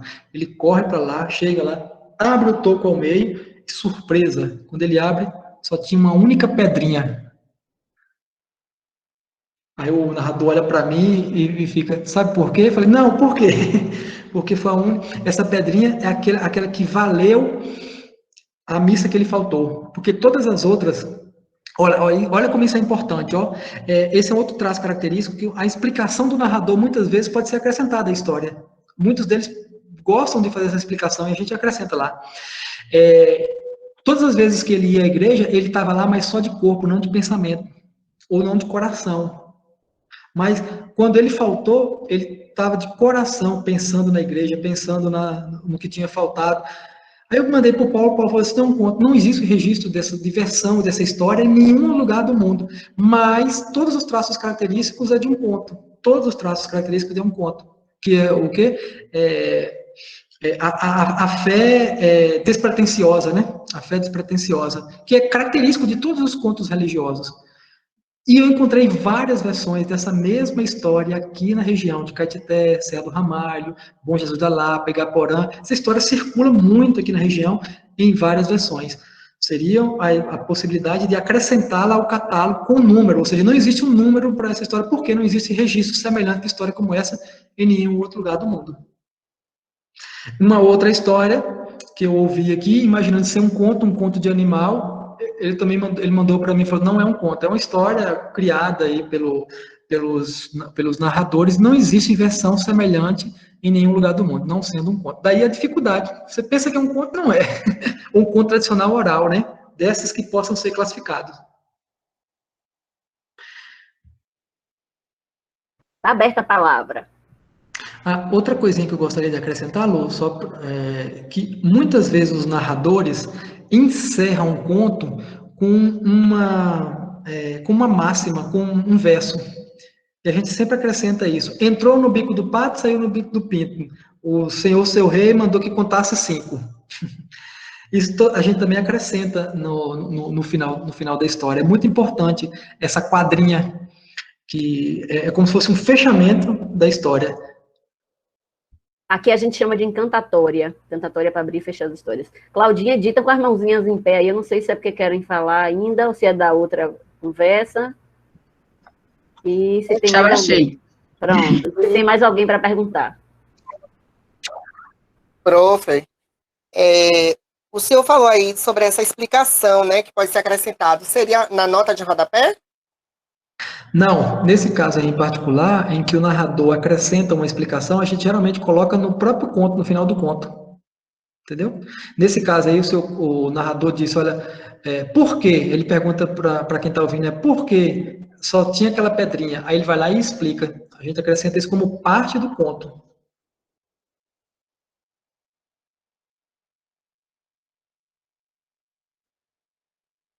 Eu tenho um bocado de pergunta para fazer, mas eu estou me poupando das minhas perguntas para vocês perguntarem. A gente tem Raquel, né, que pediu, levanta a mão. Raquel, diz aí, meu amor. Boa tarde a todas e a todos. Boa tarde. Prazer estar aqui nesse momento, minha primeira aula, que fique registrada. Sou professora da UFES e esse primeiro momento eu tenho de estar me aproximando desse universo que Lu já apresentou para mim como coordenadora de extensão em vários momentos, mas agora enquanto uma pesquisa, junto com a Maria Cláudia, e gostaria de agradecer essa acolhida. Uma questão, professor Rogério, gostaria de parabenizar esse momento, a sua fala, muito boa, enriquecedora, de trazer esse universo, que para mim é um universo novo. E o que me chama a atenção sobre a questão das notas.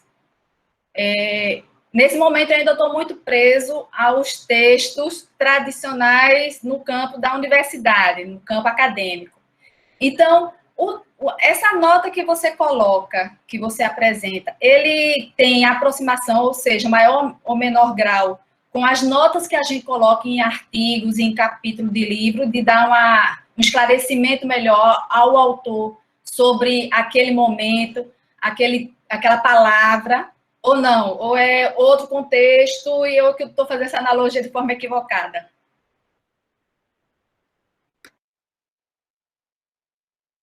Apresentando para vocês umas notas que eu fiz e alguns contos que eu recolhi, tá? Deixa eu ver se eu abro aqui. Espera aí, não é esse. Ah, tá aqui. Então, conseguem visualizar aí? Sim, Rogério. Sim. Veja só, esse é um conto de animal, conta a história de um animal espertalhão, que é o macaco e a onça. A história, basicamente, em resumo, contam vários episódios em que o macaco trapaceia sobre a onça, vencendo ela pela astúcia. A nota, como eu disse, ela é muito individual. A primeira coisa que eu faço é a classificação. Esse conto é um conto compósito. O que quer dizer isso? Que ele tem 3 contos reunidos em um. Três contos distintos. O narrador tem essa liberdade, ele ouve as histórias, ele vai misturando as coisas. E quando você vê, um conto novo surge de elementos de contos de outra classificação. Aqui nós temos o conto ATU 1, ou seja, a classificação 1, o ATU 74 e o ATU 5. O ATU 1 é conhecido como o roubo do peixe. É o primeiro conto classificado pelo Steve Thompson no sistema de classificação, que vai de 1 até 2000 e alguma coisa. Esse conto, basicamente, é a história de na Europa, é de uma raposa muito espertalhona, ou de uma tartaruga, depende também do animal, que para roubar o peixe de um homem, se finge de morta no meio da estrada, o homem joga ela para trás num cesto onde está um peixe, ela come o peixe e depois foge. Esse é o primeiro conto da classificação. O coelho tem sede e vai beber água na fonte. Isso é uma versão de um conto em que o coelho, que está sendo ameaçado pela onça, ele se passa mel no corpo, se mexe todo em uma folhagem e vai até a fonte para poder beber água. A onça fica com medo, porque é um animal estranho. Que animal estranho é aquele, todo cheio de folhas? Muitos chamam de amigo folhaço. E o terceiro conto é a onça, ao descobrir que o macaco ou o coelho é esse animal cheio de folhas, vai correndo atrás dele. E o macaco ou o coelho usa da esperteza para se livrar, vai passar debaixo de uma cerca e a onça pega no pé do coelho ou do outro animal, e o coelho diz: "Ih, sua besta, você pegou, foi num graveto de pau, não foi na minha perna, não." E a onça solta. Ou seja, esse conto que eu recolhi, ele tem essas 3 histórias, que são histórias separadas e classificadas de forma distinta, e eu identifico isso. Primeira coisa que eu faço, estão vendo aí? Classificação ATU1, 74 e ATU5. E aí depois eu faço uma pequena descrição desse conto, generalizando. Os contos de animais são muito difundidos no Brasil. Eles aparecem facilmente na memória dos narradores populares. Isso talvez ocorra porque as histórias são divertidas. Eu explico por que a ocorrência tão grande dos contos de animais na memória dos narradores. Eu tento buscar uma explicação para isso, entendeu?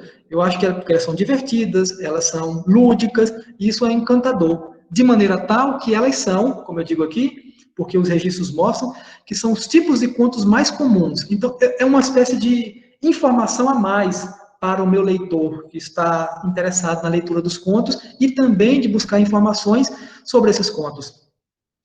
Em seu estudo sobre esse tipo de conto, o folclorista Steve Thompson estabeleceu 4 fontes principais de suas prováveis origens. Agora eu vou buscar quais são as origens desses contos. Vou lá nos livros de Steve Thompson, e Thompson, que foi o maior estudioso que a gente teve dos contos populares no século XX, ele vai dizer que os contos de animais têm prováveis, isso é muito importante, porque desse universo das culturas tradicionais e dessa ancestralidade, não se pode ter certeza absoluta. Há algumas evidências e hipóteses, mas apenas que se aproximam de uma certa justificativa para aquilo. A primeira origem provável desses contos aqui é que são contos oriundos da Índia. E a justificativa de muitos folcloristas é o seguinte: qual país do mundo os deuses são animais? Eles falam, dialogam com os homens, interagem com eles. E outra justificativa é que a Índia é uma das civilizações mais antigas, tem 5.000 anos, ou seja, 3.000 anos antes de Cristo, já existia na região, já existia ali na região da Ásia, uma religião, uma cultura, uma civilização, todo um corpo cultural, de uma série de narrativas, o Panchatranta, o Mahabharata, os contos Jatakas, o Hipopdesta, uma série de narrativas que viviam no imaginário popular e mais tarde foram transcritas para a escrita, mas elas transitavam na Índia dos séculos 5.000 anos antes de Cristo, na forma oral, 3.000 anos antes de Cristo, perdão, na forma oral. Então, uma provável origem desses contos, esse aqui em particular, está lá na Índia. Thompson diz mais. Outra provável origem, que são fábulas que foram recolhidas por Esopo, o fabulista grego, né, que recolheu essas fábulas da oralidade e as tornou popular. É uma provável origem. Outra origem para essas fábulas, em especial essa que eu trago aqui, são os contos literários medievais de animais, especialmente aqueles que estão no ciclo do Renan de Fox. Esse é um livro da Idade Média, Renan, a Raposa, que foi compilado por padres católicos que ouviram as histórias da oralidade e transcreveram isso para um livro chamado Renan, a Raposa, que conta a história de uma raposa esperta que trapaceia sobre os seus inimigos, seus oponentes. Então, uma provável origem da circulação desses contos pode ser da Índia, pode ter vindo da Grécia com Esopo, pode ter vindo da Idade Média, dos livros medievais, dos padres católicos que ouviram as histórias, e uma quarta e última provável origem desses contos e da permanência dele no imaginário, segundo Steve Thompson, são as histórias reunidas na região dos Balcãs ou da Rússia. E ele dá uma explicação bem complexa para isso, eu trago apenas a informação básica. Ao analisar as versões do conto tipo ATU1, ATU5, que são os tipos dos quais aqui apresentamos uma versão, Thompson afirma pertencerem ao ciclo de histórias satíricas pertencentes no roman de Renan. Ou seja, esses contos aqui que eu estou descrevendo, segundo Steve Thompson, no livro dele chamado The Folk Tale, ele diz que a origem provável, mais provável dela, está no livro medieval Renan de Fox, que é uma coleção de 26 capítulos, compostas por vários copistas no final do século XII e início do século XIII, protagonizados por animais, são histórias de animais. O protagonista dessas histórias, ou seja, desse livro medieval, é Renan, ou a raposa. Em francês, o nome Renan ficou tão famoso no imaginário que substituiu a palavra que existia para o francês de raposa. Renan em francês raposa em francês é Renan, por causa desse personagem em particular. Raposa em espanhol é Zorro, e aí segue, né?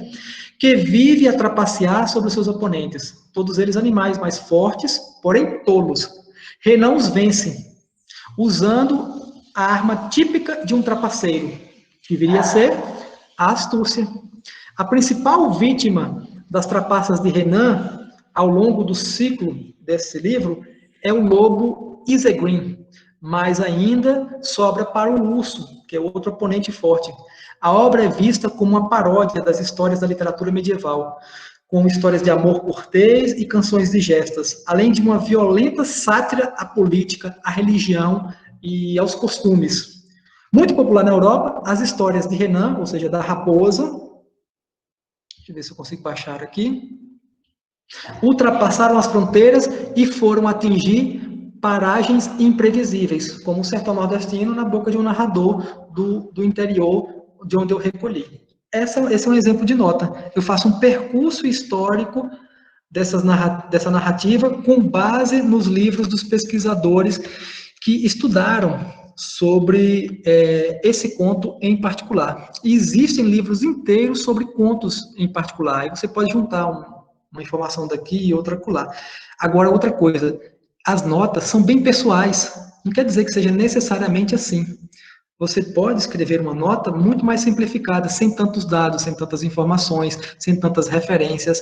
A minha escolha foi por fazer um estudo em que as referências históricas dessem a ver ao leitor esse percurso histórico em que se sabe a provável origem das histórias e a sua circulação da Índia, na Idade Média, chegando ao Brasil pelos colonizadores e aqui se perpetuando nas vozes dos narradores. Mais ou menos isso. Complementando a resposta de Rogério, o Câmara Cascudo costuma fazer, por exemplo, ele costuma trazer outras versões. Ele, às vezes, menciona, em tal lugar eu encontrei a versão X, em tal lugar eu encontrei a versão Y, mas diferente da nossa nota de artigos, né, de capítulo de livro, que a gente geralmente está fazendo um adendo ao texto, a gente não quis colocar tudo dentro do texto e a gente trouxe para a nota.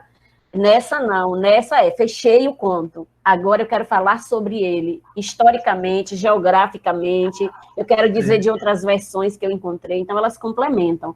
Eu queria que os meninos não se assustassem com o nível da nota, porque a nota é da nota de Rogério, tem verdade, porque ele é um pesquisador que não vai fazer diferente disso aí, né? Está com os livros todos abertos diante dele, a gente não tem nem essa bibliografia toda para essa consulta, mas a ideia é que a gente comece a fazer um primeiro ensaio sobre essas notas, que a gente comece a fazer algum tipo de descoberta, nem que as nossas notas sejam pequenininhas diante dos contos que nós coletamos, mas que a gente comece a fazer esse exercício para que ele tenha essa rede que o Rogério fala, né, de que quando ela tem a nota, quando ela tem a classificação da TU, você tem uma projeção para que aquela pesquisa que a gente fez consiga chegar em outros lugares também, e outros pesquisadores de fora do país, de fora da Bahia, acessem esse banco, e isso vire uma grande rede colaborativa. Por isso, esse exercício de tentar classificar, mesmo que a gente mande para o professor Paulo garantir, né, bater o martelo, fazer certinho,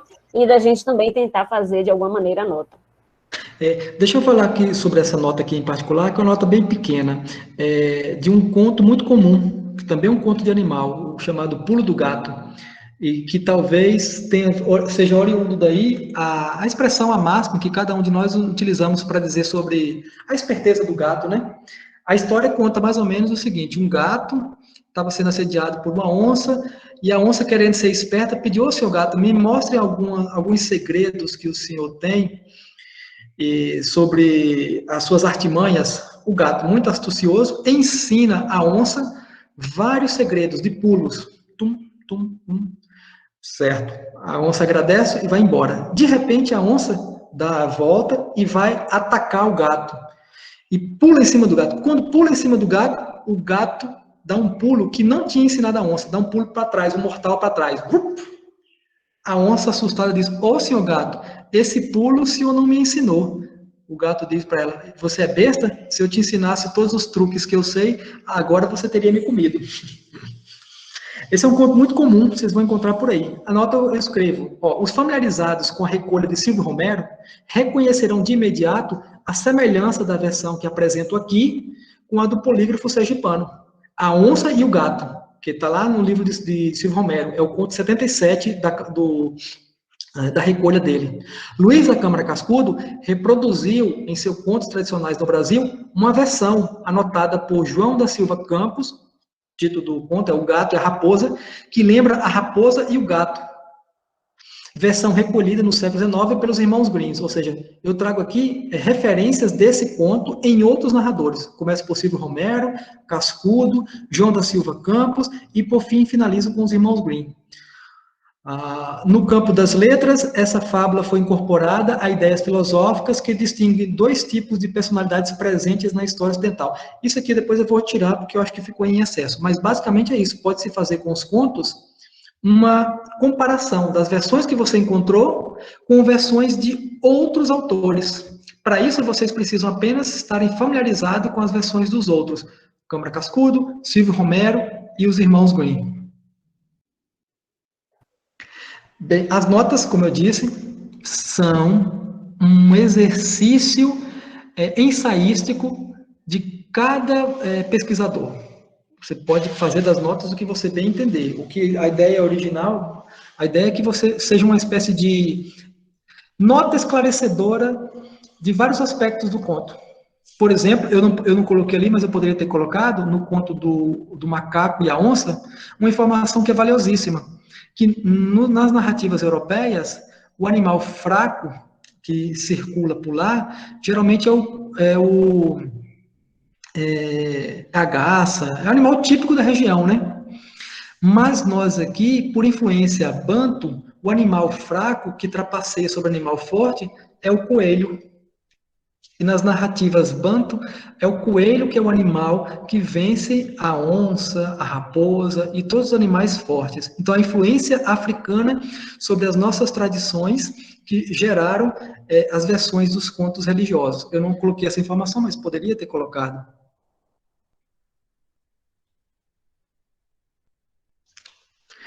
Alguma pergunta? A gente... Vai. Tem mais alguém, gente? Eu levantei a mão, tem? Fale, Lipe, fale, Lipe. Felipe. Eu levantei a mão, pode falar, Felipe. E quem foi que não falou ainda? Acho que Vitória não falou ainda. Então, vamos deixar a Vitória falar, Lipe. Depois eu volto para você, tá? Não. A gente vai tentar ser bem objetivo, porque eu também fico preocupada com as 2 horas de Rogério aqui. E de vocês também, né? Eu tenho um compromisso daqui a pouco, mas pode fazer a pergunta. Pronto, vai vir, pergunta. Vocês me escutam? Sim. Então, eu tenho uma dúvida, assim, a minha pesquisa é com pessoas do candomblé. Então, quem vai contar a história para mim é uma pessoa do candomblé. E o candomblé, ele tem diversas nações. A nação, que é da minha entrevistada, possui concepções diferentes. Então, possivelmente, quando ela estiver contando, né, narrando o conto, vai ter palavras e concepções que serão distintas, né, que serão diferentes do que eu conheço. E possivelmente ela vai me explicar. E eu queria saber se essas explicações eu coloco na nota ou eu coloco no próprio conto para o leitor entender também. Entendi. Olha, geralmente expressões típicas nós acrescentamos num glossário, na parte final do livro. Cria ali um glossário. Por exemplo, deixa eu ver se eu mostro aqui para vocês, e esse glossário, a gente, deixa eu mostrar aqui, peraí. No texto, vocês devem grafar essa palavra de uma maneira que ela seja entendida, que vai ser remetida ao glossário. Deixa eu mostrar aqui. Peraí. Tá. A nota que eu li para vocês lá, a primeira, é desse conto aqui, ó. Amiga onça e amigo macaco. Vejam só como começa a história. Um dia, os animais estavam a conversar. No meio da prosa, alguém disse que a amiga onça era braba. E, portanto, era prudente que o amigo coelho, a amiga cutia e todos que estavam na conversa se mantivessem distante dela. O macaco todo apurado, tá vendo aqui que está em itálico? Eu coloquei aqui a palavra apurado, que é uma forma típica, uma expressão típica do narrador, né? Eu coloquei aqui em itálico. Não sei se vocês conseguem ver aí. Conseguem visualizar, gente? Sim, Roger, dá para ver. Uhum. Sim. Então, eu coloquei aqui, ó, a palavra apurado, como é que ela tá vendo? Em itálico, porque é uma expressão do narrador. O macaco todo apurado saltou no meio da roda, irritado, disse: que nada, amiga onça é cavalinho para eu ir amontado. Eu deixei aqui a expressão típica também do narrador e coloquei de novo, ó, em itálico. Essas palavras que eu coloquei assim em itálico, todas elas, eu explico na introdução, estarão no glossário final. O que é uma pessoa apurada? No caso aqui, em particular, o narrador me disse que apurado aqui é alguém que é ousado, destemido, cheio de si, sem medo de nada. E o macaco disse isso, né? Que nada, a onça é cavalinho para eu ir amontado. Amontado aqui é a expressão típica do narrador para montar e ir para a festa. E é assim que a gente faz com essas expressões. Sim, você entendeu? É vitória, né? Ô, Roger, tem uma outra opção também. Eu já vi o Reginaldo Prandi, por exemplo, no Mitologia dos Orixás, e no Aimó, ele fazia assim, dentro do conto ele dizia, Xangô pediu ao Xum que fosse para a guerra com ele. E o Xum foi dizendo, Xangô, primeiro eu preciso encontrar meu abebé, meu leque. Ela ia dizendo e ia traduzindo, entendeu? E antes eu tenho que lavar meus ideias, minhas pulseiras. Ela ia, no mesmo tempo que ela dizia, ela ia traduzindo, isso não fez com que o conto se perdesse. Não ficou didático, ficou orgânico. Então, acho que se isso acontecer com Vitória, eu acho que se acontecer com quem você está entrevistando, Vi, não perder, não tem problema. Agora, se você vê que a pessoa parou a história para te dar toda uma explicação, aí eu acho que vale mais a pena fazer o que Roger está sugerindo, que é marcar a expressão ou a palavra e jogar para um glossário. Essa é uma opção. Vocês não fiquem presos a essas ideias que eu estou dando aqui. É alguma coisa muito particular que eu observo dos demais autores, como Marco Aurélio, como Altimar Pimentel, que procederam dessa maneira. Tiveram o cuidado de grifar de maneira distinta a palavra que eles encontraram pelos narradores e depois acrescentaram isso a um glossário final. Esse glossário é muito bonito porque traz expressões tão belas e típicas dos narradores, até mesmo algumas plantas que são típicas, alguns acrescentam isso, árvores. Vai, Anne. É porque a Anne não falou ainda, viu, gente? Então, estou priorizando quem não falou ainda, viu? Lipe mais Claudinha. Vai, Anne. Rapidinho. Boa tarde a todos.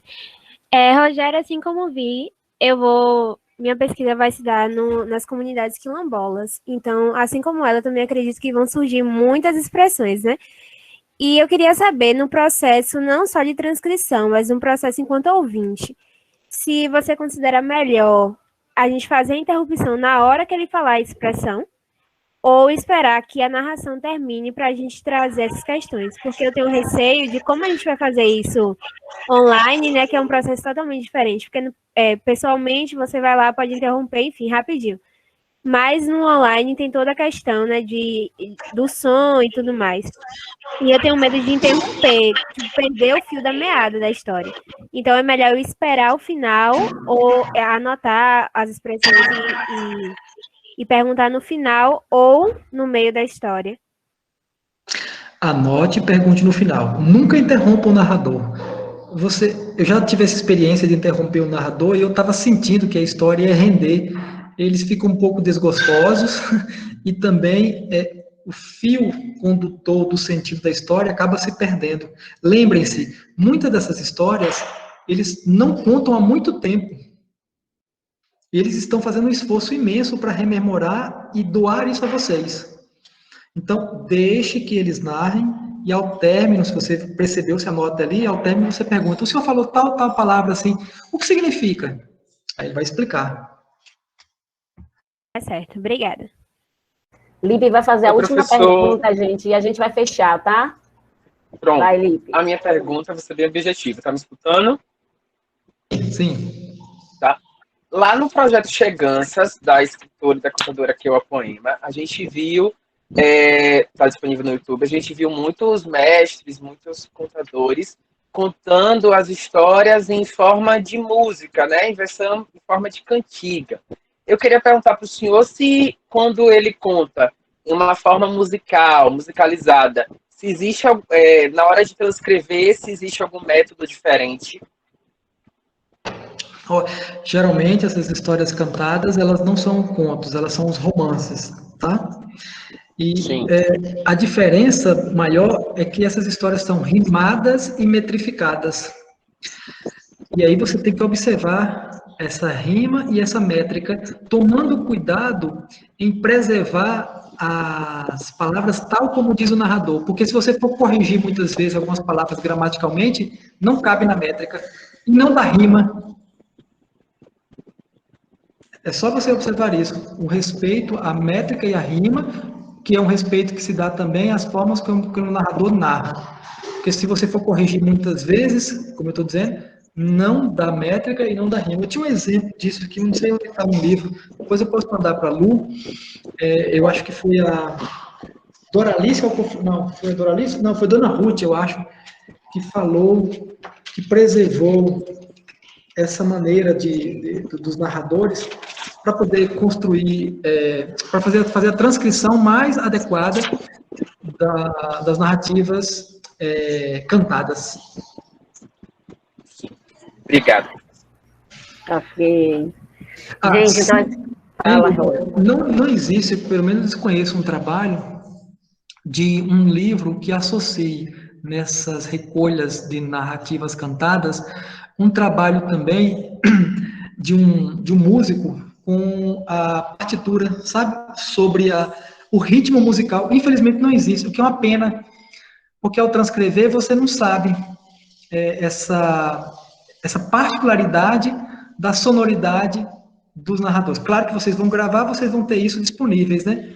Mas se fosse simplesmente passar para um livro, não tem para as pessoas entenderem, né, a dinâmica dessa melodia, desse ritmo musical. Você conseguisse alguém que conhecesse isso, pudesse colocar no papel, seria também divino, viu? Aqui a gente já tem uma bolsista de C que vai cuidar da partitura das histórias cantadas. Isso será fabuloso. Eu confesso para vocês que desconheço algum trabalho que tenha tido esse cuidado de fazer isso. E tem um outro trabalho só com glossário, que agora vai virar um dicionário mesmo, com as palavras que vão emergir da recolha. Roger, nossa, meu amor. Que maravilha, viu? Sinta-se abraçado, querido, agradecido por todas as vezes. Você é cacimba de histórias, cada um, dentro do seu lugar, colabora com aquilo que é possível, né? A Kewa Poema da Federal do Sul esteve aqui com a gente no início de tudo, trouxe o roteiro de entrevista, formou a gente nessa perspectiva. Agora a gente contigo, conversando sobre a transcrição. Então, sinta-se muito abraçado, muito querido, e com certeza a gente vai continuar conversando, tanto nesse ciberespaço aqui, quanto pessoalmente, porque quando tiver todo mundo vacinado, com certeza vai ter abraço também, tá bom? Certo, e vamos fazer o convite para o Paulo, para que ele que venha aqui possa dividir conosco suas décadas de experiência na orientação de alunos para pesquisa, a transcrição, na classificação. O Paulo transita por todos esses ambientes. e pode tirar mais outras dúvidas que tenham pairado aí, relacionado, por exemplo, com esse problema que a gente encontra de algumas histórias que a gente vai fazer o registro e não é um conto. Mas por que não é um conto? Quem determina que se é um conto tradicional ou não? Que arbitrariedade é essa? Quem arbitra a legitimidade se um conto é da tradição oral ou não? Perfeito, meu amigo.